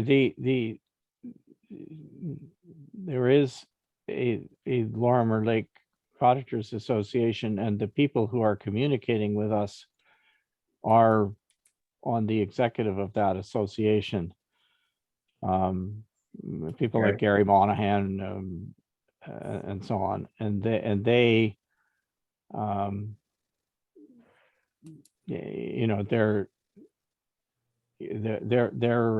willing to do what they can. They have approached well, they've approached both McKellar and McDougall to find out if they can help, because the part of the lake, of course, is within those other municipalities. But I think when there are some discussions that need to be held, and as far as I'm concerned, we can probably take some leadership in trying to make sure that those discussions take place, and maybe we can firm this, maybe we can firm some of this up. Mhm. We have action, we had the CAO and I had both discussed previously trying to communicate with McDougall and McCullough ourselves, just to see, you know, because they obviously have ratepayers who also have an interest in this particular subject, and see what if anything they're prepared to do. And we can also reach out to the new owners of the resort and see, maybe we can. Yeah, I guess the reason I mention it is, as you mentioned in your note to us on Lermer Lake issue, was it has to be some kind of priority for us and for them, of course, as well. So it's a very significant event down there. Yeah. So we'll see what comes out of it. Thank you. Okay, any other discussion about this motion we have? If not, can I call the question? Is anyone opposed? Okay, hearing nothing. I think we can finish without curfew, because we really only have two more motions. So one of them is the confirmatory bylaw. Mover and seconder, please. I'll move, Councilor McEwen. Thank you. Is there a I'll seconder? second Councillor Lamb. Thank you. And hopefully no one is opposed to that one. And the last one is adjournment until our next regular council meeting, which is set for Tuesday, March 15th at 6:30 PM or at the call of the chair. Mover and seconder, please. I'll make the motion, Councillor Woods. Thank you, Councillor Woods, and seconded by, I'll second Councilor McEwen. thank you, Councillor McEwen. Okay, thank you. Hopefully that one is, everyone has also agreed to that, and I thank you very much for your patience and diligence, and have a good day, what's left of it. Thank you. Take care, folks.